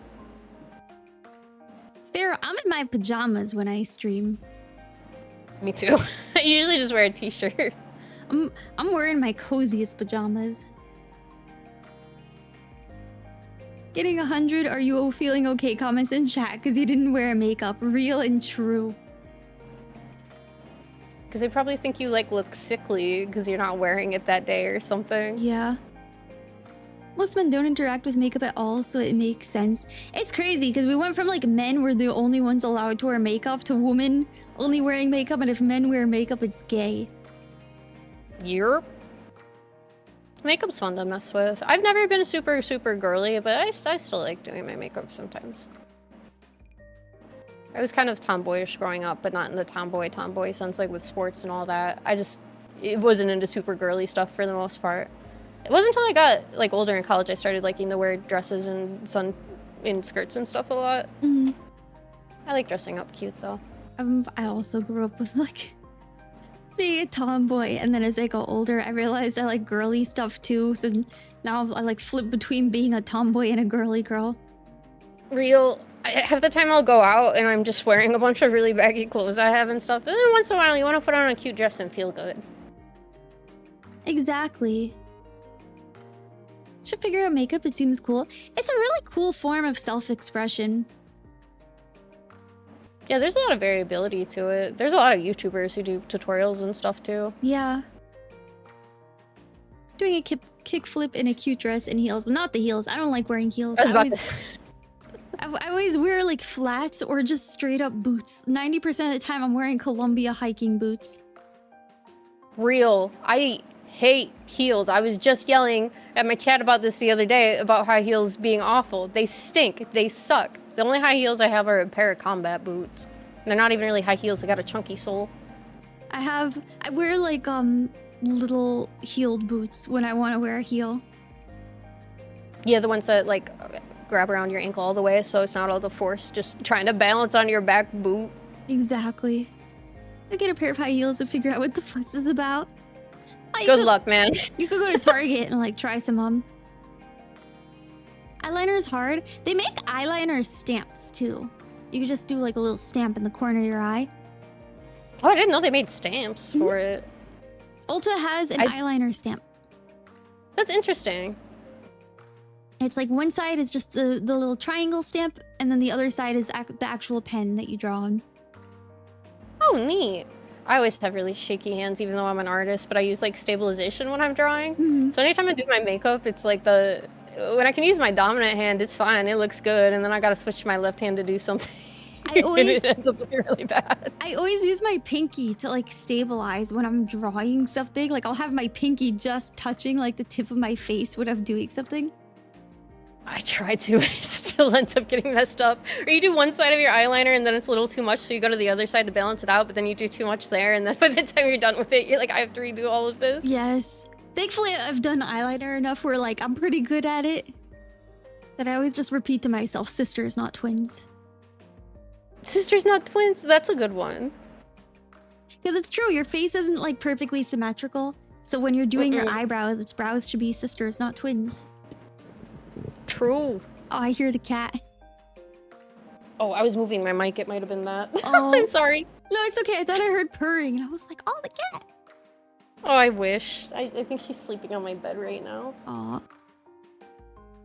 I just want to move my microphone a little closer because I leaned back in my chair. Oh, that's okay. I do have to start wrapping up in like 5 minutes. Because I'm going to the theme park tomorrow. Oh, that's fun. I hope you have a good time. I'm really excited. I've never been to this one before, but people have said really good things, so I'm excited. Have fun. Do you like coasters? I do. I love roller coasters. Yay. Oh, have fun. I hope you have a great time. Thank you for having me on. I had a great time getting to chat with you and stuff. Thank you so much for being here. Are there any last minute questions before we wrap up? Any last minute questions? Anything else? Fried candy? I don't eat fried candy. That's weird. I don't even really eat candy that much anymore in general. Do you have any sneak peeks? She put a whole third woman on the screen. I did put a whole third woman on the screen. I don't really get sneak peeks, but we are trying to aim for the debut date on my new model to hopefully be around October 1st, so in like a month. Over or under toilet paper? It has to be over the top so you can pull it.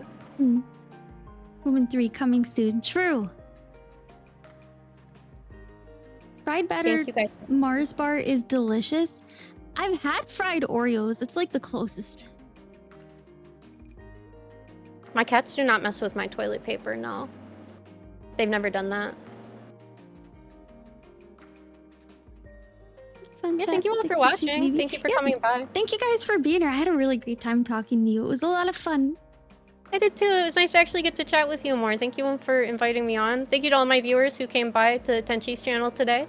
I appreciate you guys coming through. Thank you guys for being here. Should And stay. thank you to Tenshi chatters. Hello. We stick around for Night Night song.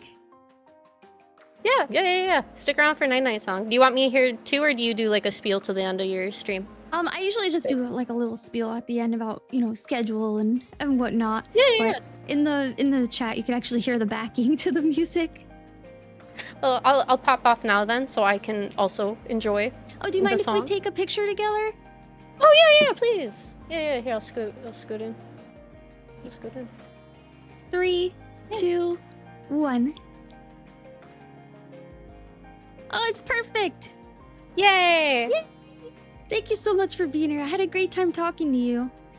I did too. I hope you have a really good time at the theme park tomorrow. It sounds really fun. Thank you. I'm excited. I hope you have a good evening. You too. I will talk to you later then. Bye-bye. Thanks for having me, everybody. Bye.